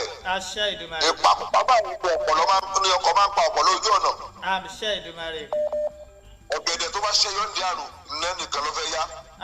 kábíyèsí Ọlọ́run. gbogbo wọn ó fi ẹ̀mí wọn fi di ti Sunday ní. gbogbo ẹ tó bá dalẹ̀ ńkà gbé gbogbo ìrìn àjò dáhùn pátápátá gbogbo ẹ tó bá dalẹ̀ rẹ̀. àṣẹ Ìdùmarè. ìṣọkùnrin ní ìṣòfin ní yóò fẹ̀mí ara rẹ̀ di ni. àṣẹ Ìdùmarè. tó bá pé lórí kó lè dùn kó lè dáa làbá ń jẹyà sí lórí Ọlọ́run bá ṣọ̀nà tiwa nílé tó bá jẹ́ pé àwa náà ní ọ tó ẹ pé èmi Adétúnjí Àdìó ọmọ sẹ́nẹ́tọ̀ Àbíkẹ́ èmi lọ dalẹ̀ Sunday ò ní dé bá mi lórí ilé àlàyé. àṣẹ Ìdùmarè.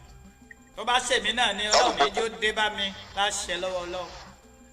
lálùkù ó kíyèsára o ẹ kíyèsára ajá mọ tá a máa sọ ẹ má tá a máa fi ọ̀rọ̀ tí ò ṣe tá a máa fi dàrin ara wa rú. ẹ ṣe gan ni ẹ ṣe gan ni. ní ẹni tó jẹ́ ọ̀gá wa ti jẹ́ akíkanjú wọ́n mọ̀ pé èmi Adétúnjí Àdìó tí mo sọ̀rọ̀ yìí tí ò bá sẹ́nìkan lé ọkùnrin bí ogún lè mi gan àṣẹ máa bá bọ́. ẹ ṣe gan ni ẹ ṣe. bí irọ́ lọ lógún ọdún ọjọ́ kan báyìí lòdòdó máa bá àlóyún ń tẹ́ àgbọ̀nsẹ́ ojú olóko rèé kùndùkùndù táwa ló lè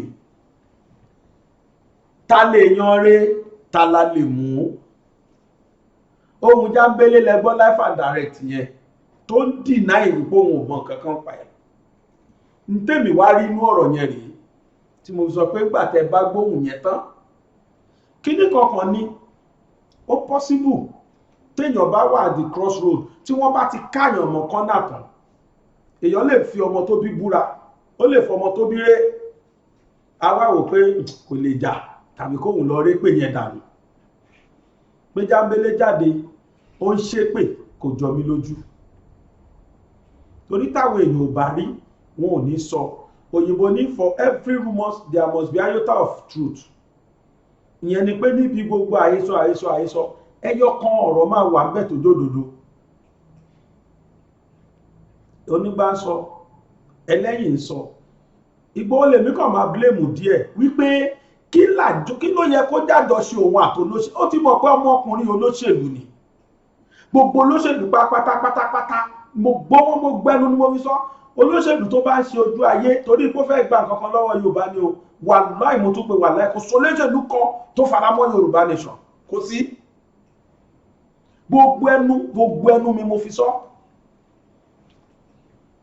nígbàtí gọ́fúnà Akérédolú dìde jọ́ kìíní àná tó ń ṣe fitafita bí pé àwọn náà support Yorùbá nation nígbòdò ọ̀rọ̀ ní Yorùbá nation kí ló ṣẹlẹ̀ wọ́n padà yọwọ́ he will never say yes toró olóṣèlú ni wọ́n gbogbo anybody tó bá ti jẹ́ olóṣèlú àfi tó bá jẹ́ pé kò ṣòṣèlú mọ́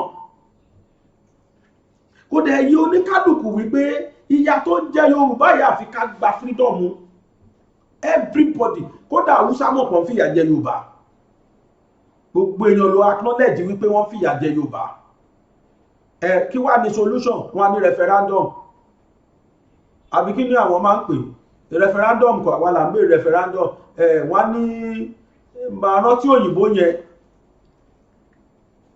wọ́n láfi káwọn jókòó káwọn jọ sọ́tún bínúbí ẹjọ́ sáwọn tá à ń bá díìlì rẹ́dì tù bínúbí àní wọ́n fẹ́ máa mú wa lẹ́rú lọ láéláé wọ́n lọ kóra wọn wá ní láti ìlú mi gbogbo Fúlàní tí ń gbá àwọn èèyàn pa tí ń dú àwọn èèyàn yìí 90% tí wọ́n ń ṣọmọ Nàìjíríà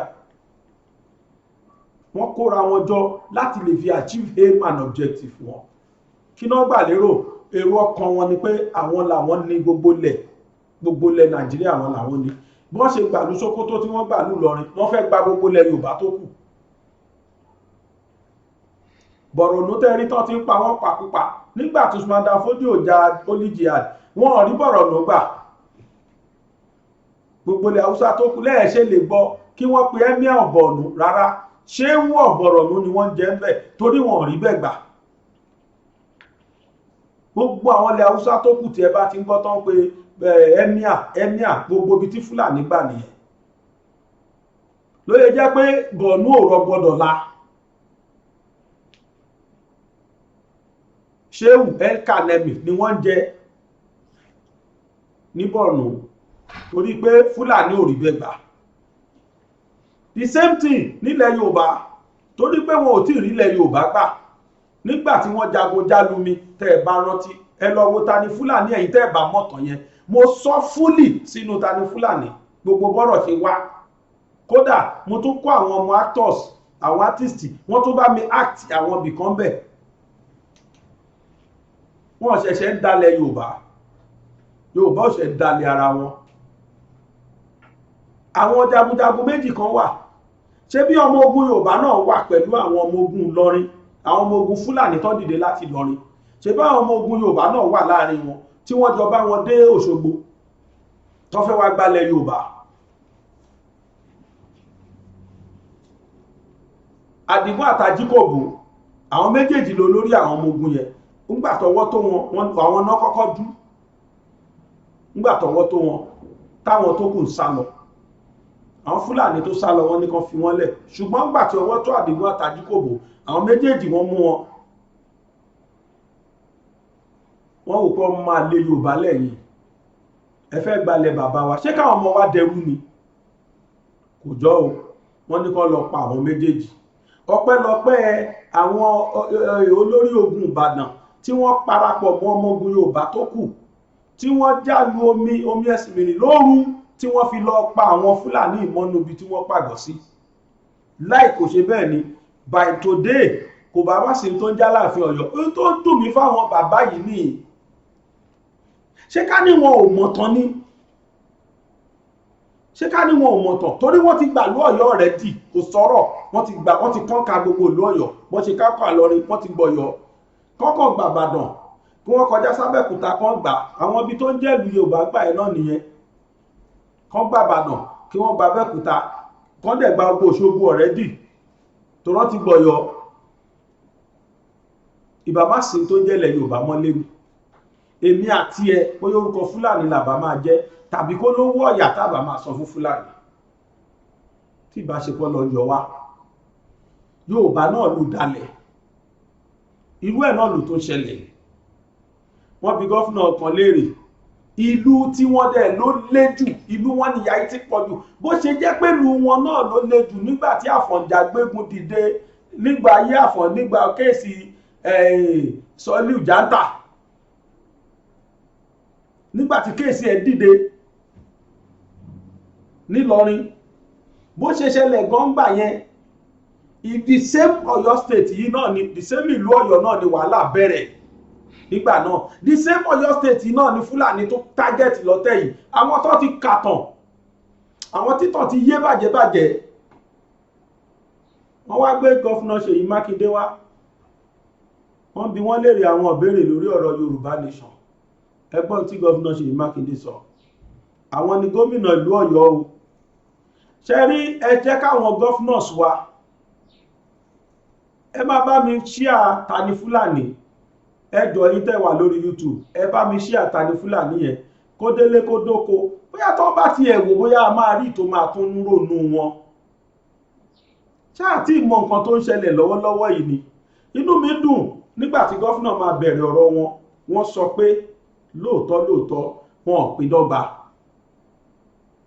inú mi dùn pé wọ́n recognize pé wọn ò pín dọ́gba inú mi dùn pé sentimental àwọn náà sọ pé ó wà nínú tó ṣẹlẹ̀ Nàìjíríà lọ́wọ́lọ́wọ́ wọ́n níjọ́ táwọn ti dé ayé wọ́n láwọn ò rí ibi tí ìyapa ẹnu ti wà Nàìjíríà tó báyìí rí ta ló fà á ṣùgbọ́n tó lókun bí tá a máa gbà ní ẹ̀gbọ́n tí gọ́fúnà sọ mọ́ ń bọ̀.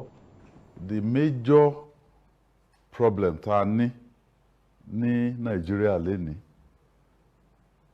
the major problem báwa ṣe rí ó ní issue disunity kò sí ìṣọ̀kan in fact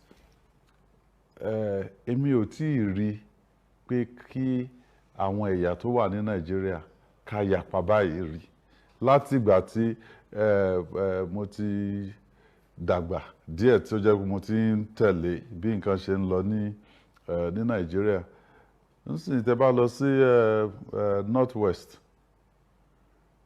àwọn bandits ni wọ́n operate ń bẹ̀. Tẹ́ bá lọ sí North East, àwọn insurgents ni wọ́n operate ń bẹ̀. Tẹ́ bá lọ sí North Central, farmers elders clashes. Tẹ́ bá wá sísàlẹ̀ náà lọ́dọ̀ wa ń bì, it's the same thing. Mi ò ń gbọ́ rí tẹ́lẹ̀ pé ìyàtọ̀ wà láàrin Haúsá àti Fúlàní, gbogbo wa rò pé ẹyọ kan ni. Ṣùgbọ́n sìn tẹ́ bá lọ sí bíi Yobe, Zamfara, even Sokoto, rí i pé àwọn èèyàn sọ pé Haúsá ó ń pa Fúlàní. So tí PDP bá wá dé tó jẹ́ pé gbogbo ipò ta zone káàkiri different zones Nàìjíríà, wọ́n wá ń padà wá, wọ́n ń sọ pé àfìmọ̀ṣọ̀kan ẹni tá a mú síwájú ní ó yẹ kẹ́ ẹ mọ̀ pé n ta fẹ́ ṣe fún Nàìjíríà nípa ìṣọ̀kan àti ń ṣe nínú PDP. Rí wọ́n lẹ́ni tá a bá fúnyàn ní aṣọ wọ̀ àkọ́kọ́ wo tọrùn ẹ̀. Ẹ bá mi mú bẹ́yìn. Tí ó bá jẹ́ pé lórí ìṣọ̀kan tẹ́ ń sọ yìí ni mo fẹ́ fi parí apá abẹ yẹn, tó bá jẹ́ pé ẹ pàdé ààrẹ orílẹ̀-èdè Muhammadu Buhari lónìí bá ṣe jókòó ìṣẹ́jú yìí, ìmọ̀ràn wo lẹ fẹ́ fún lórí ìṣọ̀kan Nàìjíríà àti ètò ààbò? Ìmọ̀ràn tèmi á fún wọn ni pé tí ẹ bá lè trust àwọn ẹlòmíì tó jẹ́ ẹ̀yà míì ní Nàìjíríà láti fi wọ́n sí ipò nínú ìjọba, then a lè rí ojútùú àti jẹ́ kí ìṣọ̀kan wà ní orílẹ̀-èdè wa. It's very simple also. Ẹ lè wo àwọn service chiefs tá a nílé ní. Kí ló dé tó ṣe jẹ́ pé kò sí ẹnìkankan láti South Eastern Zone, ìyẹn tó jẹ́ pé ilẹ̀ àwọn Ìgbò? Ṣé kò sí ẹnìkan tó wà nínú àwọn jagunjagun lórílẹ̀‐èdè yìí tó tọ́ àti tó yẹ tẹ́lẹ̀ yàn sípò ni? So ìmọ̀ràn tèmi á gbà wọ́n ní pé ẹ jẹ́ ká tone down ọ̀rọ̀ ẹlẹ́yàmẹ̀yà, kí a wá bí ìṣọ̀kan bá ṣe wà lórílẹ̀-èdè. Torí pé tí ìṣọ̀kan bá wà, òun náà ní ìlọsíwájú lálẹ́ wà ní gbogbo àyíká wa. Ẹ̀yin aráalé, òun lẹ ti gbọ́ yẹn. Mo ń gbà tẹ́ ń sọ̀rọ̀ lọ ọkàn ríran. Ìbéèrè tí mo fẹ́ béèrè tẹ́ fi ń sọ̀rọ̀ ọ̀nà òun náà ni ti ọ̀rọ̀ àwọn òkè ògùn. A gba ìbéèrè tó pọ̀ lórí àwọn òkè ògùn. Àwọn kan sọ pé ó dàbí pé ẹ fi gbogbo ìlérí tẹ́ ẹ ṣe fún àwọn kẹ́ tó wọlé ẹ pa àwọn tì débì kan. Òun ló dífá fún pé ètò ààbò àwọn tó mẹ́ẹ̀ níbẹ̀ ṣe tó bí àwọn ṣe rò pé ẹ máa gbèjà àwọn ní òkè ògùn lórí ọ̀rọ̀ ètò ààbò. Ká tó déjọba, kò sí nǹkan kan tó ń jẹ́ Àmọ̀tẹ́kùn ní ìpínlẹ̀ Ọ̀yọ́, ṣùgbọ́n a ṣe. Nísìnyí gbogbo àwọn tó ń gbé ìpínlẹ̀ Ọ̀yọ́ tẹ́ bá sọ fún wọn pé ẹ jẹ́ cancel Àmọ̀tẹ́kùn, ẹ̀yin náà try kẹ́ fi sí orí kìíní pé ǹjẹ́ ó dáa àbí kò dáa ká cancel Àmọ̀tẹ́kùn. Bẹ́ẹ̀ ni ẹ gbọ́ nǹkan tí àwọn èèyàn sọ. So challenges ètò ààbò ní Nàìjíríà, tẹ́ bá compare the general situation pẹ̀lú the situation wa l'Ọ̀yọ́ state, a tún máa dúpẹ́ ni wípé at least ó ní Ọ̀yọ́ state gbogbo ibi tí ò sí coverage tẹ́lẹ̀ tó jẹ́ pé àwọn agbófinró wọn ò lè wà níbàdàn kí wọ́n bá ẹni tó wà ní Ṣakí sọ̀rọ̀ tẹ́lẹ̀ wọn ò lè wà níbàdàn kí wọ́n bá ẹni tó wà ní Kìṣí sọ̀rọ̀ wọn ò lè wà níbàdàn kí wọ́n bá ẹni tó wà ní Èrúwà àbí Igbó Ọ̀rà àbí Ayétẹ̀ sọ̀rọ̀ wọn lè wà nìbàdàn kí wọ́n bá ẹni tó wà ní Ògbómọ̀ṣọ́ àbí Ìrẹsàdú kí wọ́n bá wọn sọ̀rọ̀. Coverage yẹn ti wà ń sìn, and massively ni a fi owó sínú ọ̀rọ̀ ètò ààbò. Ìgbà tá a kọ́kọ́ wọlé bí àìmọye ọkọ̀ tá a ti rà fún patrol vehicles, tá a ti rà fún àwọn agbófinró láti ensure pé iṣẹ́ wọn lọ, and the cooperation also between those agencies, I think we've never had it so good. Nǹkan tẹ́ ẹ̀ sọ ni pé àwọn èèyàn Òkè Ògùn yẹn o ètò ààbò wọn ẹ mójútó lẹ́ ń sọ báyìí. Nínú ìjọba tá a wà yìí ni a ti wá bá Inspector General of Police ta ní kí wọ́n fún wa ní police mobile squadron tá gbé lọ sí àgọ́ ààrẹ. So ń sìn àgọ́ ààrẹ lọ sí Ṣakí rapid response ní fún àwọn tí wọ́n ti wà ń bẹ̀. A ti apply for another one nísìnyí náà pé kí wọ́n fún wa ní another police mobile force fún Ọ̀yọ́ tó lè cover lọ síbi Ìlọ́ra farm settlement and all of those areas. So àwọn aráàlú wọ́n mọ̀ pé lórí ètò ààbò comparing the general situation táwa wà tá a bára wá ń sìn generally ní Nàìjíríà àti Ọ̀yọ́ state is still one of the safest ṣẹ̀rí ọ̀rọ̀ ètò ààbò yẹn ní Nàìjíríà. Òun ló bí ọ̀rọ̀ tí wọ́n fi gbé oríṣiríṣi ìbéèrè jáde lórí èròǹgbà tiyín àti ipa yín lórí ọ̀rọ̀ Sunday Igboho lórí ọ̀rọ̀ Yorùbá Nation. Kí ni nǹkan tí ẹ lè sọ lórí Yorùbá Nation tí àwọn èèyàn ń béèrè fún pé torí kò sí ètò ààbò náà náà ṣe ń sọ pé kíkọ́ lọ́múdánmú ìyá ẹ̀gbẹ́ òun náà ló bí tí àwọn ajìjàgbara bíi Sunday Igboho ṣe dìde pé àkíyèsí ọmọ àlè nílẹ̀ Yorùbá. Kí ni ẹ rí sí ìyẹn? Ẹn tèmi lè sọ ni pé orí bíbẹ́ kọ́ ni oògùn orí fífọ́. Àwọn bàbá wa tí wọ́n negotiate country yìí ó ní nǹkan tí wọ́n fi lẹ̀.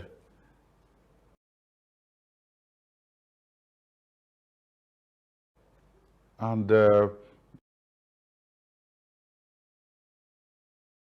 some of these people ǹjẹ́ wọ́n ti lọ sójú ogun gan rí? Ó ń ṣe pé kẹ́kàn dúró sí ntẹ́mi mọ̀ táwọn èèyàn máa ń sọ ní pé tí mo bá lọ sójú ogun tí mo sọ pé mo pèèyàn 10 bóyá ojú yín lè má rí ń bẹ̀ o ṣùgbọ́n tí mo bá dé inú ilé tí mo tẹ ọmọ adìẹ 10 pa àti ìṣẹ́ ojú yín á rí yẹn ṣùgbọ́n àwọn pípé wọn ò lọ sójú ogun inú ilé ni wọ́n wà tí wọ́n tẹ ọmọ adìẹ pa so a rí yẹn ṣùgbọ́n kí ni ibo ni wọ́n ti lọ sójú ogun rí. Ṣé rí wọ́n ti tan àwọn èèyàn wa jẹ síwájú tó pọ̀. For us, the leadership tó wà ní ìta lénìí a sọ fáwọn èèyàn wa pé we may not be right all the time, but we will be honest with them all the time.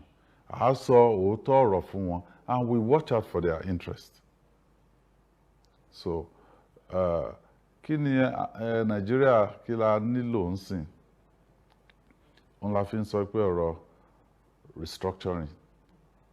Apostle restructuring ni wa bọ́ gbogbo wa láti jókòó ká jọ sọ ibi tí ó kọjú sẹ́nìkan ẹ̀yìn ló kọ sẹ́lòmí ntẹ́nìkan wò ń bí ó yàtọ̀ sí ntẹ́lòmí wò lọ́hùn yẹn ẹ jẹ́ kí opportunity ṣì wà fúnra wa láti jókòó láti sọ pé ok ibo gan ni wàhálà yìí ti ṣẹlẹ̀ tí everything fi dàbẹ́ ní pé the center is not holding anymore and I believe pé the 6 years the APC so far what it has done ni pé the fault lines wa ó ti tún jẹ́ kí ó gbòòrò sí. Lọ́dọ̀ tí yín ẹ ò faramọ́ ìyapa àtúntò ni ẹ ń sọ báyìí. Àtúntò òun la benefit àwọn èèyàn wa. Kí wàá lẹ rí sọ lórí ọ̀rọ̀ Sunday Igboho àti ìgbésẹ̀ wo nípínlẹ̀ Ọ̀yọ́ ń gbé láti ṣàtìlẹ́yìn fún báyìí? Well, fún àwa nípínlẹ̀ Ọ̀yọ́ àní mi gẹ́gẹ́ bí ẹnìkan ẹ lè tàpá sí òfin orílẹ̀-èdè yìí láti bring out to ẹ̀hónú yín. We must be conscious of the fact pé òfin wà and then láti tẹ̀lé òfin orílẹ̀, because tí a bá tẹ̀lé òfin anarchy òun lè à ń béèrè fún nìyẹn. Ibi tí àwọn èèyàn dẹ̀ ní wọ́n lè mọ̀ bí ogun ṣe fẹ́ bẹ̀rẹ̀ ni o, majority wọn ò lè mọ̀ bí ogun á ṣe parí.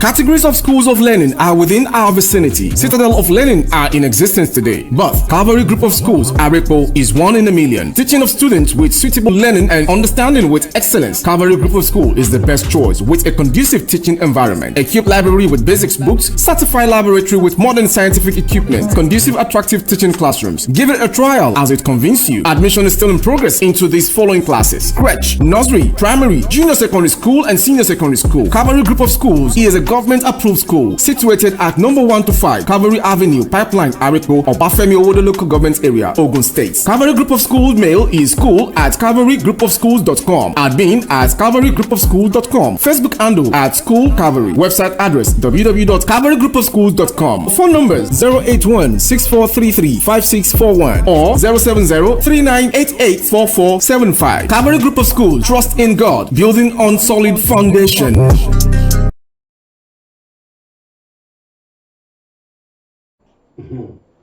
Gọ́fúnà Ṣèyí Mákindé àwọn náà lẹ́gbọ́ nǹkan tí wọ́n sọ yìí lórí ọ̀rọ̀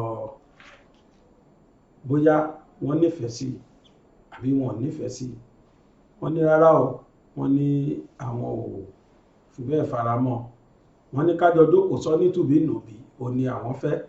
Tẹ́ ẹ bá bi gbàgbéde àwọn gómìnà ilẹ̀ Yorùbá léèrè ní tí wọ́n máa sọ fún yín rèé. Náà lórí ọ̀rọ̀ arákùnrin Jambele tá ń bá bọ̀,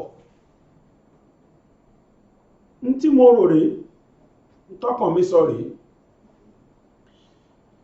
Ṣàgbà pé mo ní Jambele fúnra rẹ̀ àti Sẹ́ríkì Ìgàngàn tẹ́lẹ̀ Sọ́líù, àwọn méjèèjì jọ ń pawó sápò kan náà ni, wọ́n jọ jẹ́ ọ̀daràn tẹ́lẹ̀ ni.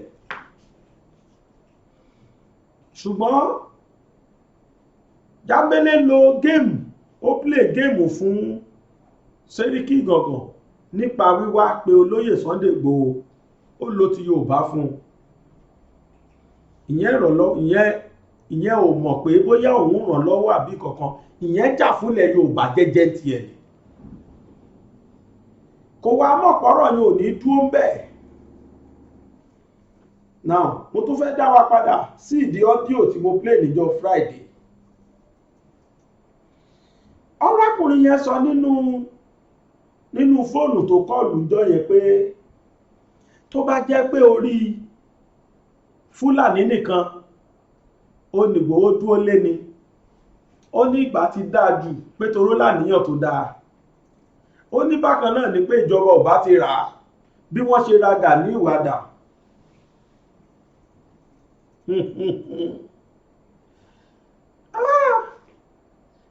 Kọ́kọ́ lèmi kàn fẹ́ kó yé gbogbo wa lẹ̀ Yorùbá pé tí Ọlọ́run bá ṣetán láti tú àṣírí, kí irọ́ yẹn lọ fọ́gbọ̀n ọdún, ìṣẹ́jú kan òdòdó adẹ̀ níbà. Èmi mo rò ó lọ́kàn mi jọ tí mo gbọ́ ọ́díò yẹn látijọ́ Jímọ̀ tí mo ti gbé wá. Mo rò lọ́kàn mi pé gbogbo nǹkan tó lóyè Gani Adams ti sọ látijọ́ yìí páwọn jà torí ilẹ̀ Yorùbá, tó bá jẹ́ pé òótọ́ lárákùnrin sọ, àbẹ̀ tó bá jẹ́ pé arákùnrin parọ́ mọ́ wọn nínú ọ́díò yẹn ni, ó yẹ ká ti rí kó olóyè Gani Adams ti jáde kó ti wá sọ pé ìjọba ẹ̀ wo ló fún ẹ lówó nígbà wo. Ṣùgbọ́n gbà tíjọba ti fowó dí wọn lẹ́nu, àwọn náà yà gbé bọ́dì bí àṣà aláṣà, wọ́n yà gbàgbé ẹ̀. Amolóyè Ìgbòho ní rárá tòun ò rí bẹ́ẹ̀, torí pé atótilétọ̀ ni, ó ti lówó lọ́wọ́ kó tó jọba. Arákùnrin tó jẹ́ kó ti yó, kò tọrọ jẹ kò tọrọ mu síwájú kó tó bẹ̀rẹ̀ tó ń ṣe yìí. Ẹ mọ̀gbà tí wọ́n dáná sunlé ẹ̀, ẹ mọ̀ye tó fi tún ṣe padà. ẹ mọye nǹkan tí ń tọ́ bàjẹ́ nínú ilé ẹ̀tọ́ṣẹ́ bàjẹ́ yìí ẹ mọ tó wọ́ọ̀tì láti fi yé wa pé ó ká ó ṣòwò kájú ẹ̀ tẹ́lẹ̀tẹ́lẹ̀ ó ti ṣò tẹ́lẹ̀ síwájú kó tó bẹ̀rẹ̀ tó ń ṣe yìí ló ṣe jẹ́ pé kò rọrùn fúnjọba kan láti sọ pé òun fowó ra Ìgbòho kí ni kó sọ pé òun fẹ́ gbà ní owó ṣé ládùúrú gbogbo àwọn tí wọ́n wà ní exile tí wọ́n wà ní òyìnbó tó ń wọ̀n kọ́ wọ Nàìjíríà wà tán rí wọ̀ tẹ́bù pé kí Fúlàní má gbé àwọn pàmbà kí Ìgbòho wá fi gbogbo àwọn yẹn lẹ̀ kó wá lóun gbowó lọ́wọ́ ìjọba a ti rí ìyàtọ̀ nínú àwọn méjèèjì now nínú ọdíò arákùnrin yẹn náà mo tó ṣe fẹ́ sọ àbí ká play ọdíò yẹn lẹ́ẹ̀kan sí ni pàápàá bóyá ká play ẹ̀ lẹ́ẹ̀kan sí kẹ́ ẹ gbọ́ ẹjẹ́ àfilẹ̀ torí àsìkò ká má tó play ẹ̀ ṣùgbọ́n èmi à máa sọ nínú ọdíò yẹn ọmọkùnrin yẹn sọ pé tó bá jẹ́ pé olóyè Ìgbòho kó dúró lórí pé Fúlàní gbé wa pa nìkan kó má fi ọ̀rọ̀ Yorùbá nation sí mo wá fẹ́ jópọ̀ mọ́ ti Jámbélé Jámbélé rò pé bóyá ń gbà tán bá ti lé Sẹ́ríkì Ìgàngán lọ á kó òun nìkan gbogbo aburú tó ń ṣe yẹn á máa kó òun nìkan á máa dá ṣe ń tẹ́ mo rò nìyẹn o ṣùgbọ́n láìrò tẹ́lẹ̀ olóyè Ìgbòho gbàbò mí yọ gbólógbà yọ Yorùbá nation tí wọ́n lè control torí pé òun fúnra rẹ̀ ti já lájẹbánu tẹ́lẹ̀ ó sì tùjó lóṣèlú kódò ó tún jẹ́ PC member tó ń rúlù lọ́wọ́lọ́wọ́ àbíta ló rúlù Nàìjíríà APC ṣé kò wà ní rọrùn kí APC fi lọ kó gbà fún wọn ìdí nìyẹn tẹ́mi ò lè fi gbàgbọ́ ó lo olóyè Ìgbòho láti àchífù tó fẹ́ àchífù pé kó bóun lé Sẹ́ríkì Ìgàngán lọ kó lè dán nìkan ló máa dàlú ó dẹ̀ ti àchífù ẹ̀ olóyè Ìgbòho wá bá bòmí ìyọ̀ tí ó rò wọ́n wá fi lọ́hùn náà wá gbà tèmi rò nìyẹn gbogbo ìpè tó ṣẹ́ yẹn ni ò fi bẹ́ẹ̀ fi ara mọ́ rẹpẹtẹ pé kò mọ́ pa ẹ̀ ṣé n tó kúkú sẹ́nìkan kedere ni níwájú Ọlọ́run àmọ́ wọ́n ló jọ gàté kò jọ gàté egun àtiró wọlé èèyàn àtiró jáde nítòkàn dùn mí fún lóyè Ìgbòho ni pé dọ́là ọ̀sẹ̀ pẹ̀lú ibi tó lóyè Ìgbòho wà wọ́n sì bá arákùnrin yìí ṣe tọ́rọ sọ nínú kọ́ọ̀lù tó kọ́ọ̀lù wọlé yẹn pé tó lóyè Ìgbòho tó ń sì bá sọ̀rọ̀ ń jẹ tayì tó sì àwì lánàá yìí ó sì ní táwọn sì jọ sọ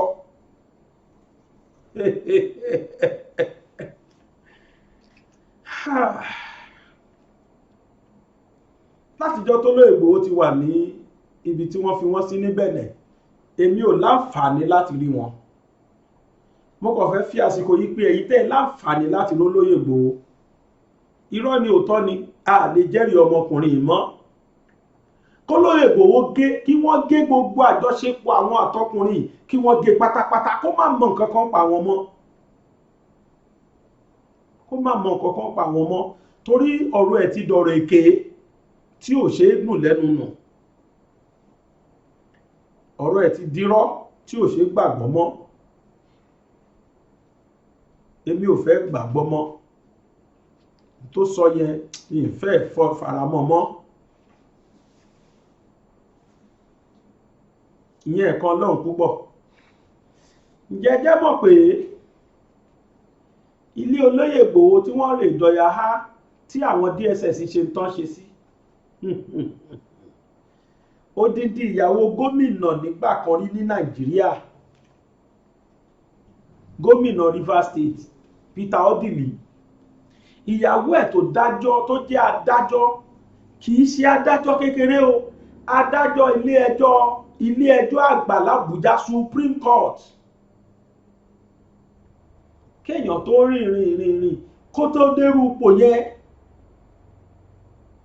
ǹjẹ́ mọ̀ pé tí DSS ṣe gẹ́lẹ́ fólóyè Ìgbòho tí wọ́n wá lóru tí wọ́n wá dalé ẹ̀rù ṣé mọ̀ pé wọ́n tún ṣe bẹ́ẹ̀ náà fún ìyàwó Odili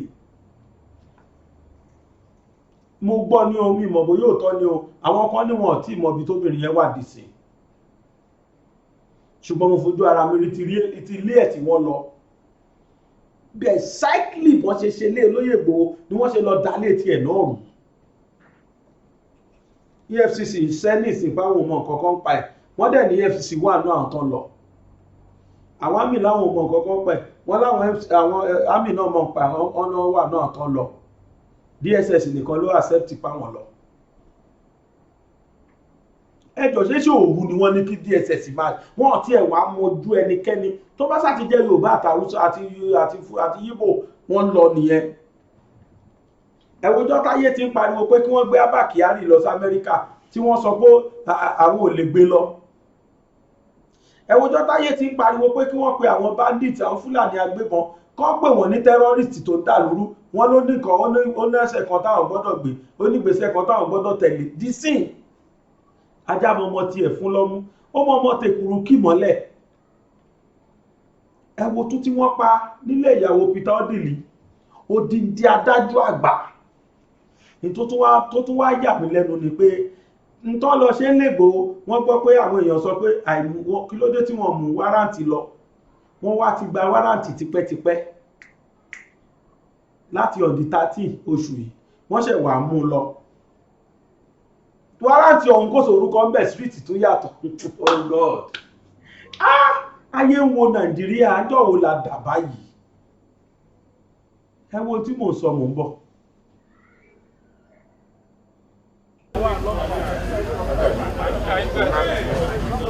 Aí nós já não vamos dizer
Good evening.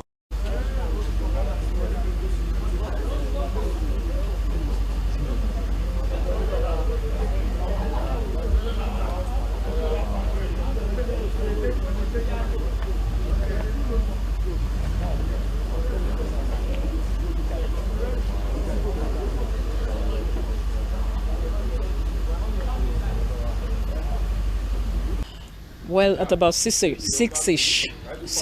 p.m. this evening, some security men invaded the premises of the Odilis, and the Odilis happen to be my constituents. I represent Rivers West Senatorial District in the National Assembly. So we all quickly rushed down here to find out what was going on. And the security men who came specifically said they came from the Supreme Court. And you know Mrs. Odilis of the Supreme Court. And phone calls have been made and nobody has accepted they sent anybody here. And it's quite strange for a country that has so much insecurity, for security men to just invade somebody's premises, because they actually went into the premises. I mean, like it's so unprofessional for them to do things like that, putting people, I mean, like everybody's already insecure in this country.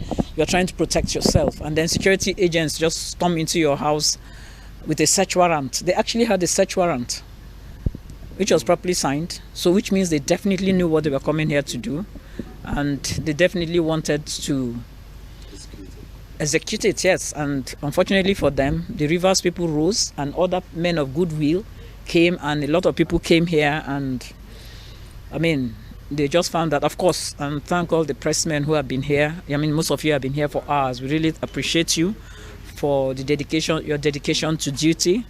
because it is all of that that has made them to make a quick retreat.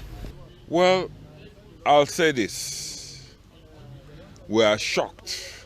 Even the question when you say, what happened here? We can't really say what happened here, because we don't know what happened here, other than a harassment by so-called security agencies of the Federal Republic of Nigeria, led by a major, on the all but one justice officer of the Federal Republic of Nigeria. And it tells negatively on where we are in democracy today in Nigeria. Because they produced a search warrant with a wrong address, a search warrant with a wrong, even street name. And the EFCC and the DSS have denied that they are involved in this. Our question remains, we're even beginning to suspect a targeted possible assassination. We are beginning to suspect that. But for the I must commend the security agencies in this house, the security officers in this house, because they gained entrance to the gate. But they were effectively stopped. And they also left here claiming that judges have informed them to come back. This had never happened in Nigeria before. We know that there have been, especially in Port Harcourt and elsewhere, there have been, prior to this time, an insurgent, I want to use the word in quotes, insurgents on judiciary officers in Nigeria. We also know that before now, when a landmark judgment was delivered based on the rule of law and justice, there was a sort of siege in this area. But are we then beginning in this country to descend into the annals that are not against the rule of law? Is there no government in this country anymore? When independent judicial officers will be attacked in their own homes, and in this case, for no known cause, we are surprised. You think that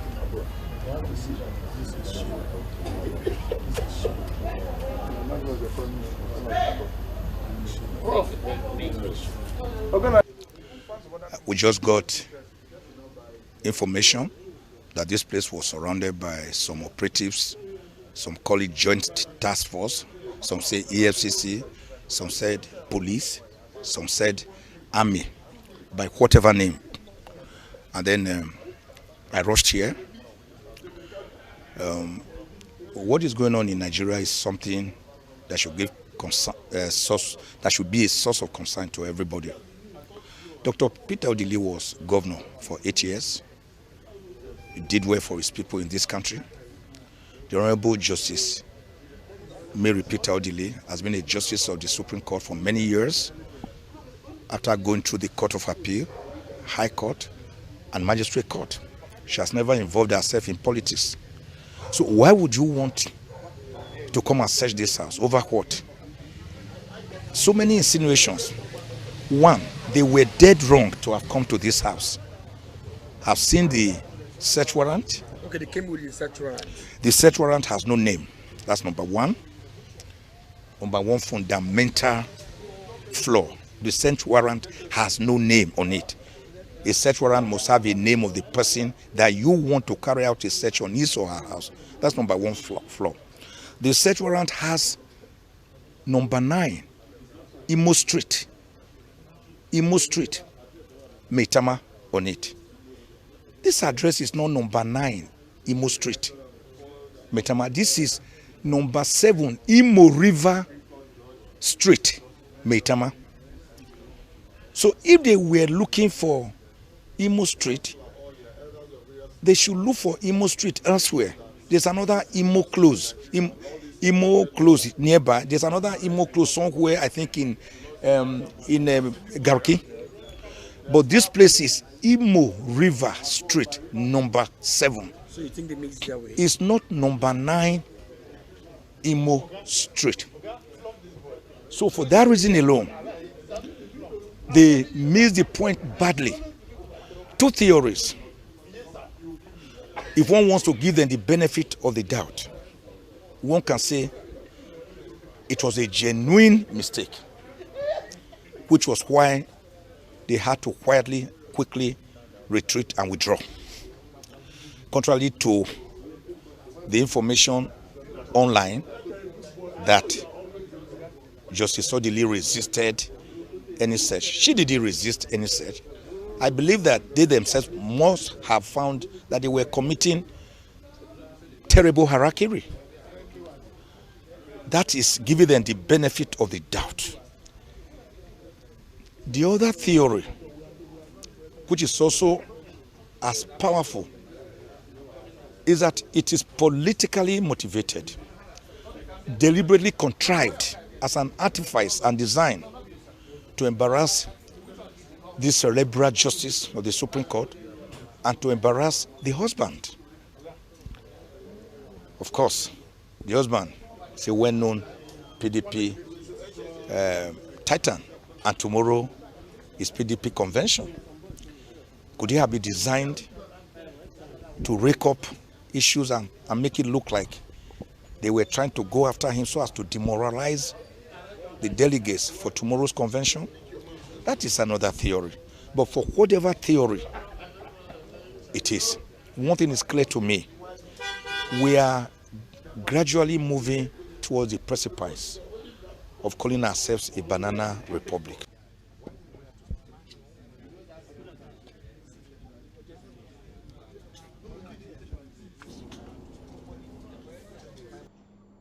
Ìyàwó Peter Odili tó ti ṣe gọ́fúnà rí, former first lady ní Rivers State, ò lẹ́rí tán lọ ẹ wo òru tí wọ́n fi lọ léyẹn. Èdè nìyẹn lẹ́ẹ̀kejì, obìnrin yìí tún kì í tún wá ṣobìnrin lásán, adájọ́ àgbà nílé ẹjọ́ àgbà l'Àbújá. Ta ló tún wá kù nílẹ̀ Nàìjíríà tó tún wá jẹ́ kó safe? Ta ló tún kù? Ẹ sọ fún mi, ta ló tún kù? Ṣùgbọ́n kíní kan mo rí nínú fídíò tẹ́ wò tán yẹn. Ẹ wo àwọn ẹ jẹ́ ká gbàgbé pé ọkọ ẹ̀ jẹ́ ẹni tí gbogbo wọn mọ̀, ọkọ ẹ̀ jẹ́ gọ́fúnà. Ẹ wo àwọn èèyàn, ẹ wo Ìgbò. Kó jẹ́ ordinary person náà ni bí Ìgbò ṣe máa dìde mọ́ra wọn nìyẹn. July 1st tá a jí sí kéèsì Ìgbòho. Ẹjọ́ ọmọ Yorùbá mélòó ló lọ, Yorùbá mélòó ló lóhùn rí? Yorùbá mélòó? Kódà tó fi mọ́ gọ́fúnà state yẹn. Lẹ́yìn agbẹjọ́rò Fẹ́mi Fálànà nìkan tí wọ́n ń pariwo kó tó di pé DSS wá sọ̀rọ̀ lálẹ́ pátápátá wípé àwọn ni. Lẹ́yìn Fẹ́mi Fálànà nìkan, gbogbo àwọn olórí ilẹ̀ Yorùbá kò sẹ́ni tó sọ kó ṣé ká ní wọ́n mọ̀ ń pa ẹ̀mí.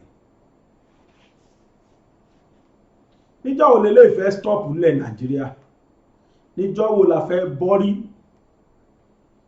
Arákùnrin kan ẹ̀hún ẹ̀ ń wò lọ lẹ́ẹ̀kan yẹn, bàbá ń bárí ọ̀rọ̀ tó wá sọ gangan tó múnú mi dùn fi gbé kéèsì yẹn. Ọ̀rọ̀ yẹn rèé o, mo fẹ́ kẹ́ ẹ gbọ́ gbogbo tó sọ lórí ọ̀rọ̀ Nàìjíríà. Mo ń bọ̀. We just want to start tell us what happened at the residence of Justice Mary Odili. Yes, I got a distress call from another very senior counsel that the Honorable Justice Mary Peter Odili's house was surrounded by fully armed security personnel. Some said they were from the Attorney General's panel on property recovery, joint panel on property recovery. Some said they were from EFCC, a statement the EFCC has just denied. Some said they were from DSS, some said they were from police, some said they were from army. And that got me worried. I was just coming from the airport on my way to Abuja from Lagos, so I had to move to the premises immediately. And I discovered that a lot of things were wrong with the so-called search warrant that these people procured. I discovered that an affidavit was allegedly sworn to at the FCT High Court by one Umar Aliyu as far back as 13th of October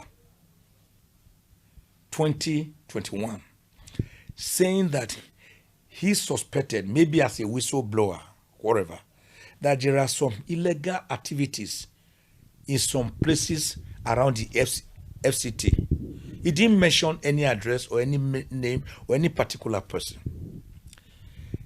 That was on the 13th. Then only yesterday, based on that, on the 28th, one CSP Lawrence Ajodo, attached to the Attorney General of the Federation's Joint Task Force on Recovery of Property, now applied to the Chief Magistrate at Wuse Zone 5, asking for a search warrant. This Chief Magistrate today, 29th, granted that search warrant. And guess what? The search warrant did not carry any name of any person.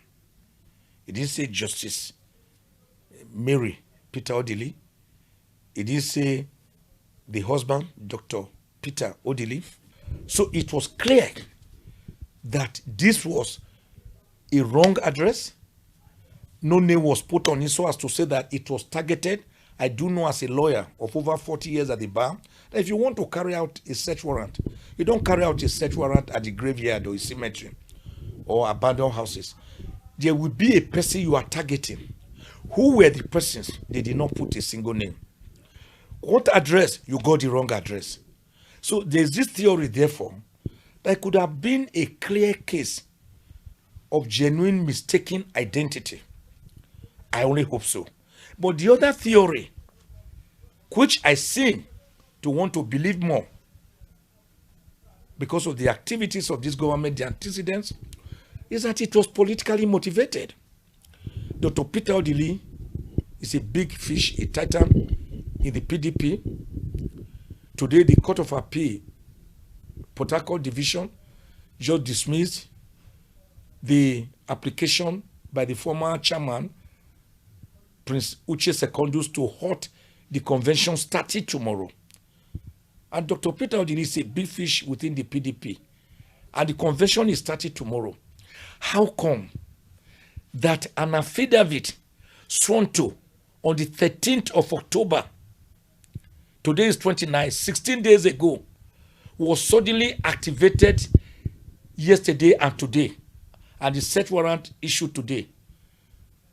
Some people believe, and I seem to be of that school of thought, that it was done to embarrass the former governor of Rivers State, Dr. Peter Odili, to embarrass this cerebral, highly apolitical justice of the Supreme Court, Honorable Justice Mary Peter Odili, who has never been in politics, even as First Lady of Rivers State. She moved gradually from the Magistrate Court to the High Court, to the Court of Appeal, to the Supreme Court. She has never been known, even as First Lady, to be involved in all those see-me kind of attitude. I'm First Lady here. She was always behind. So I believe it was done to embarrass them. But for whatever it was done, it was a shame to this country, particularly in the estimation of the international community. We shouldn't be doing things to embarrass us. Nigeria is not a banana republic. We are the biggest nation among the black race in the world. Nigeria is 212 1.9 million people by the latest UN projection as of 3 days ago. And we shouldn't behave like all these banana republics that have 500,000 people or 1 million people. A robust country like this, driven by the best brains in the world, that we should have security forces barging into the solemn house of a justice of the Supreme Court, no name on the search warrant. You are barging into a house which is number 7, Imo River Street, whereas your search warrant bears clearly number 9, Imo Street.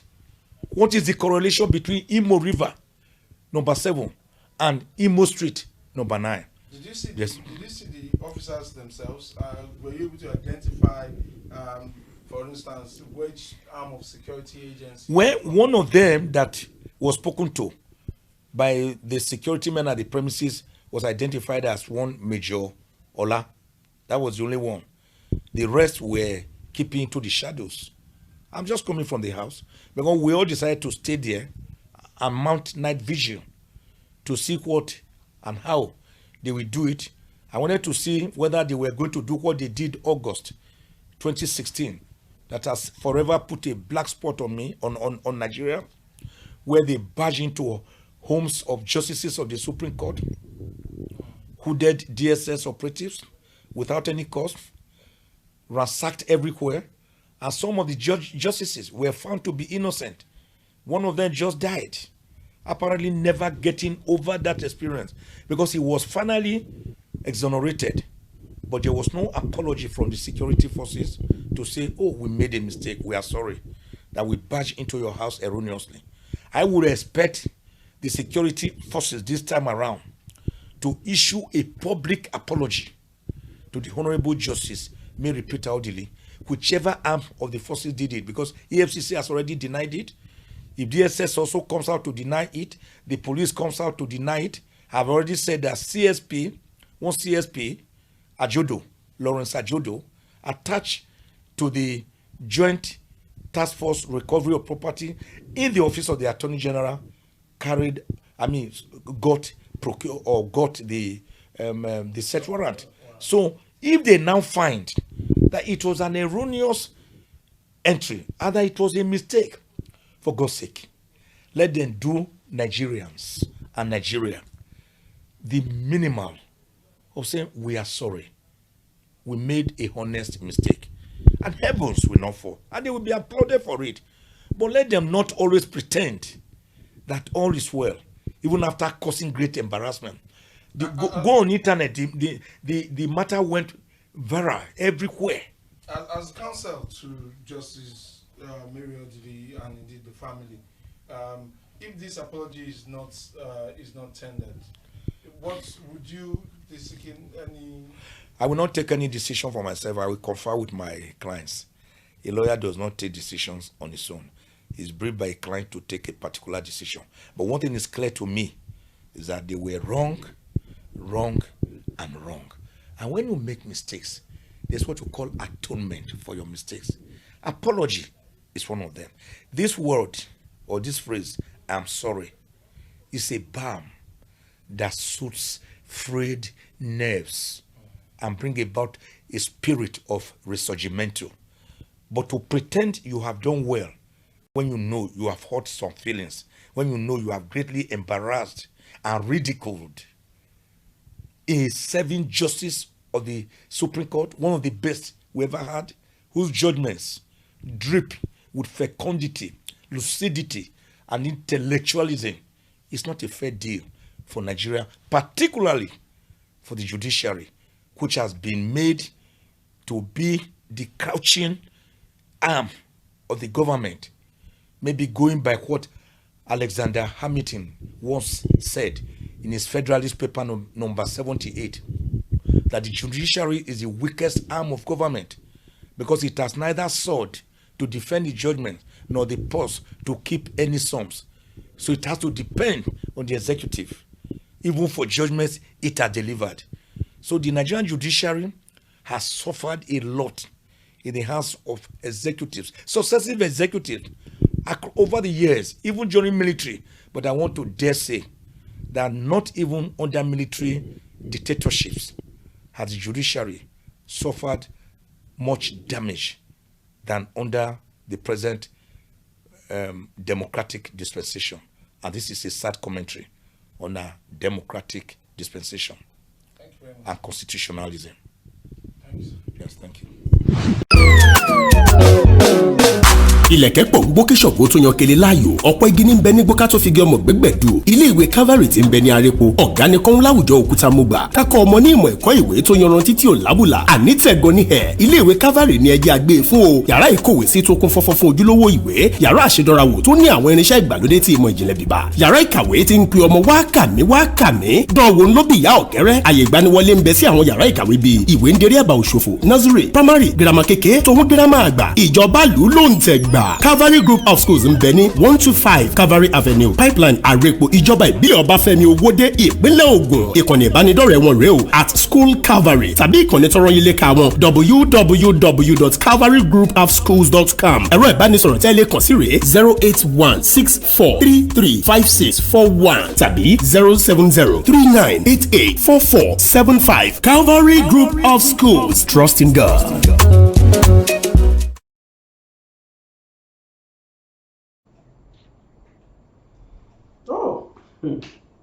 Ẹgbọ́n tọmọkùnrin sọ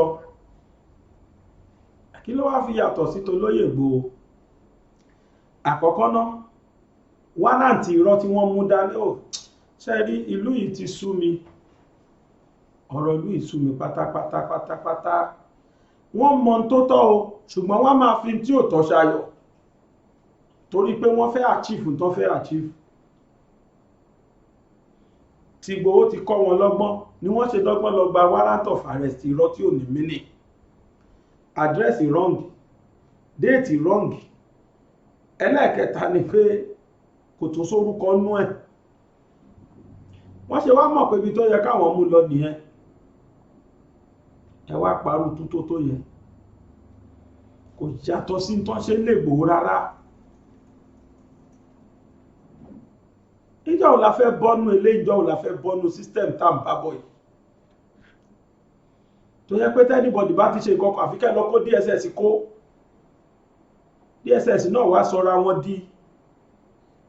wọn di terror nílùú wọ́n sọra wọn di tiger ó bá ti sọ̀rọ̀ wọ́n rẹ́dì láti fẹ́ ya pẹ́rẹpẹ̀rẹ Ọlọ́run nìkan ló lè gbà wá nílùú yìí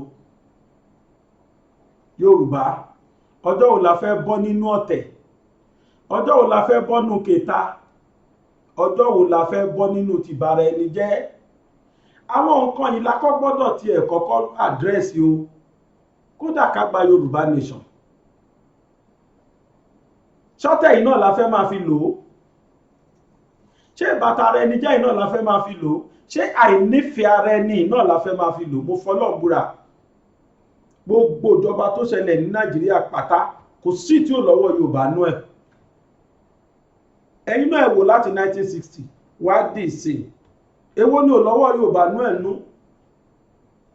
mo fẹ́ lè ní Yorùbá gan pẹ̀lú ẹni balẹ̀ Nàìjíríà jẹ̀débi dé yìí àwa la tara wa fún Fúlàní ká sòdodo Yorùbá ló tara wọn fún Fúlàní nítorí owó àwa yàtọ̀ sí Júdásì tó gbọgbọ́n fàdákà tó ta Jésù dànù ṣùgbọ́n já máa rántí ikú tí Júdásì kú o Yorùbá ní ẹni bá rántí bí wọ́n bá níkùn kò ṣìkà bó bá rántí ikú gáà kò ṣòtítọ́ gbogbo ẹ̀dá tó bá ti sọ pálábòsí lòun gbogbo ẹ̀dá tó bá ti lóun máa ṣe kèéta ọmọlàkejì òun ni irú wọn máa ń kàbùkù gbẹ̀yìn ni gbogbo ẹni tó bá ti já lábòsí tó jọ lọ́tẹ̀ tó já alábò mọ oru alábò pa Ọlọ́run máa ń yẹpẹrẹ irú wọn gbẹ̀yìn ni bí irọ́ bá sì lọ lógún ọdún ọjọ́ kan ṣoṣo báyìí lòdòdó máa bá ẹ máa túbọ̀ fi irọ́ lẹ kọ́bọ̀ lójú o ṣùgbọ́n tó dá èmi lójú parí ni pé tí Ọlọ́run bá lọ́wọ́ sí tí Sunday Igboho ń ṣe gbogbo tó ṣẹlẹ̀ sí ó máa jẹ́ àdánwò látọ̀dọ̀ Ọlọ́run torí gbogbo ẹni tọ́lọ́run bá pè dá sọ́rọ̀ Ọlọ́run máa ń fàdánwò kàn wọ́n ni ṣùgbọ́n lẹ́yìn àdánwò yẹn ìrànlọ́wọ́ ọlọ́run máa ń bá wọn ntẹ́mi rí inú ọ̀rọ̀ ẹ̀ nìyẹn. Ọlọ́run dẹ̀ máa ń nífẹ̀ẹ́ sẹ́ni tó bá gba àwọn èèyàn ẹ̀ lẹ̀ tí kòkòrò lásán kòkòrò nínú Quran wọ́n pe kòkòrò kan ní kòkòrò àwírèbe èèrà. King Solomon ó ń lo ọlá ẹ̀bọ̀ táwa Muslim ń pè ní Sulaimon, ó ń lo ọlá ẹ̀bọ̀. Èèyàn mélòó ló fẹ́ mọ̀ pé èèrà kan wà lẹ́lẹ́ tó rìn? Àwùlẹ̀ tẹ́ pa ní àìmọye èèrà tá ti tẹ̀ pátá mọ̀. Ṣùgbọ́n èèrà yìí wọ́n pè ní normally nínú Quran. Èèrà yìí ni pé Sulaimon tó ń bọ̀ yìí á tẹ gbogbo àwọn tó kù òun pa. Ó dẹ̀ pé àwọn tó kù pé ẹ wá wọnú kòtò, ẹ má bọ̀ tètè wá wọnú kòtò yìí. Sulaimon ló lọ láìbọ̀ yá àwùlẹ̀ tẹ̀ yí papọ̀ ẹ̀. Torí n tó ṣe yẹn ó dẹ̀ dùn mọ́ Ọlọ́run nínú débi wípé nínú Quran Ọlọ́run dẹ̀ dídì fún ní súrà kan, súrátù Namli, pé mo yọ́nú sí n tó ṣe yìí wípé ó gba àwọn ọ̀ràn ẹ sílẹ̀. Tọ́lọ́run bá ṣe bẹ́ẹ̀ fún kòkòrò, kí ló wá ṣẹlẹ̀ sígbò? Ìjà owó kọ́ ló ń jà, ìjà tara ẹ̀kọ́ ló ń jà, ìjà kí àwọn ọ̀ràn ẹ̀ má ṣẹrú ló ń jà. Ẹni tá a rí yìí o tó lóun kọ́ tí ẹ̀ tí ìbò, ẹni títí ẹ̀ wá fojú hàn gangan kọ́ Fẹ́mi Fani-Káyọ̀dé tó tiẹ̀ tún fẹnu ara ẹ̀ sọ létà pé ìjọba lo òun láti lọ àváàtì civil war míì tí ò bá tó ṣẹlẹ̀, pé ogun abẹ́lé míì tí ò bá tó ṣẹlẹ̀ ni wọ́n lo òun fún, lòun fi lọ bá Ìgbòho, òun lọ dọ́gbọ́n dá Ìgbòho lọ́wọ́ kọ́ ni. Kí ni ká ṣe fún yẹn? Bí Yorùbá náà ni, àbí kì í ṣe ọmọ Yorùbá ní ọmọ náà làánà síná. Ẹ̀yin Yorùbá jọ̀ọ́ lẹ fẹ́ fi gbogbo ọ̀tẹ̀ yìí sílẹ̀, kò sí n tó ṣe láyé tó tẹ́ wọn lọ́rùn rí. Ìwọ̀n bá kúrukùru tèmi ń ṣe yìí, àìmọye kọ́mẹ̀ntì míì ti máa rí máa kọ́ fojú fò dá. Torí pé dúró táwọn kan dúró ní dúró kó ṣubú. Àwọn kan wà tó jẹ́ pé tó bá ń progress inú wọn kì í dùn. Irú ẹ̀ ló ṣẹlẹ̀ sígbò o. Báyé ṣe yìn táyé yẹ ó ti ń bí wọn nú. Bẹ́ẹ̀ ni bá ṣe dáadáa Ọlọ́run á máa ṣe dáadáa fúnrú ẹni bẹ́ẹ̀. Quran ti sọ onímọ̀já dáwájá ẹnikẹ́ni tó bá ti ń fi dáadáa síta báyìí Ọlọ́run máa fi dáadáa rọ́pò fún ni. Ẹ̀bẹ̀ nìkan la gbọ́ pé gbogbo owó dẹ̀ panu mọ́. Ṣé ẹ wà torí Yorùbá jà? Torí owó ni wọ́n ṣe ń jà. Ó lakú gbọ́ tọkùnrin yẹn kọ̀ǹfàmù ní ọ́díò tí mo play jọ Jímọ̀. Onígbà tí Gani Adam bẹ̀rẹ̀ irú ẹ̀, oníṣègùn nìkan ló máa kọ́ ṣe ni, oníṣègùn Gani Adam náà ṣe irú ẹ̀, onígbà tíjọba dẹ̀ ti rà tán ti fowó di lẹ́nu ó panu mọ́. Ọlọ́run á ṣe dáadáa fún ẹ̀wò ilẹ̀ tíṣú, ọ̀pọ̀ ọ̀rọ̀ kagbọ́n afẹ́fẹ́ ló ń gbé lọ. Ẹ jẹ́ á máa lọlé, níta bá tún gbọ́ lọ́la tó wá sọ ibi abádélé nírèé.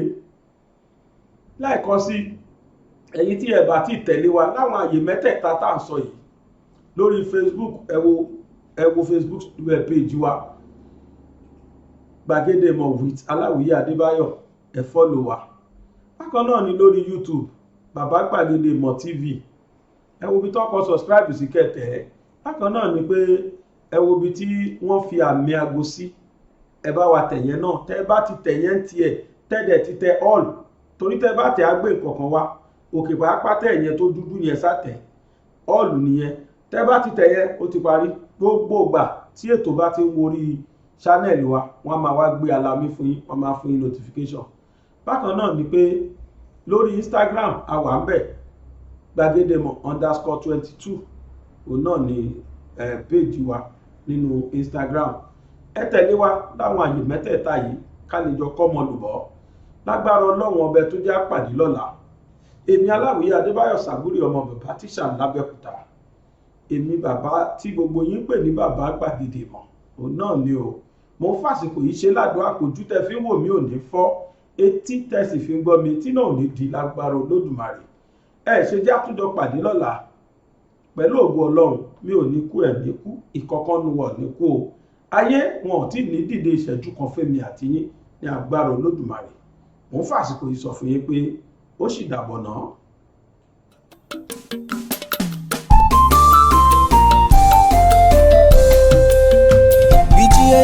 yìí mo fẹ́ máa wò ọ̀rọ̀ tó jẹ tí ń gbèsè mo fẹ́ gbọ́ ètò lóríṣiríṣi wọ́n wà lọ́lọ́kan òjọ̀kan ìròyìn tó kojú òṣùwọ̀n àtàwọn ọ̀rọ̀ àgbọ́ fi kọ́gbọ́n eré wọlé fún tẹ̀rù tọmọ tèwe tàgbà ẹ má fi para. BGI TV mo fẹ́ máa wò ọ̀rọ̀ tó jẹ tí ń gbèsè mo fẹ́ gbọ́ ètò lóríṣiríṣi wọ́n wà lọ́lọ́kan òjọ̀kan ìròyìn tó kojú òṣùwọ̀n àtàwọn ọ̀rọ̀ àgbọ́ fi kọ́gbọ́n eré wọlé fún tẹ̀rù tọmọ tèwe tàgbà ẹ má fi para àdànà kó kọjá mórí nǹkan fèrè bàbá rere káwí parí BGI TV we are the pace setters. Bàbá gbàgede ìmọ̀ tẹlifíṣọ̀n station tí dòde.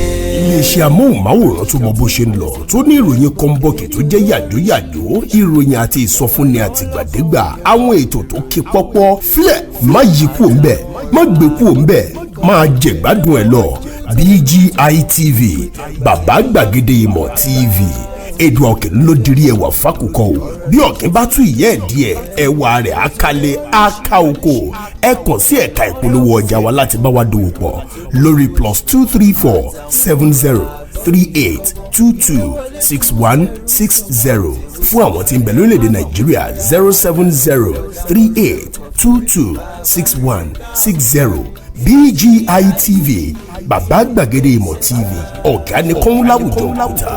Bàbá gbàgede ìmọ̀ tẹlifíṣọ̀n station tí dòde.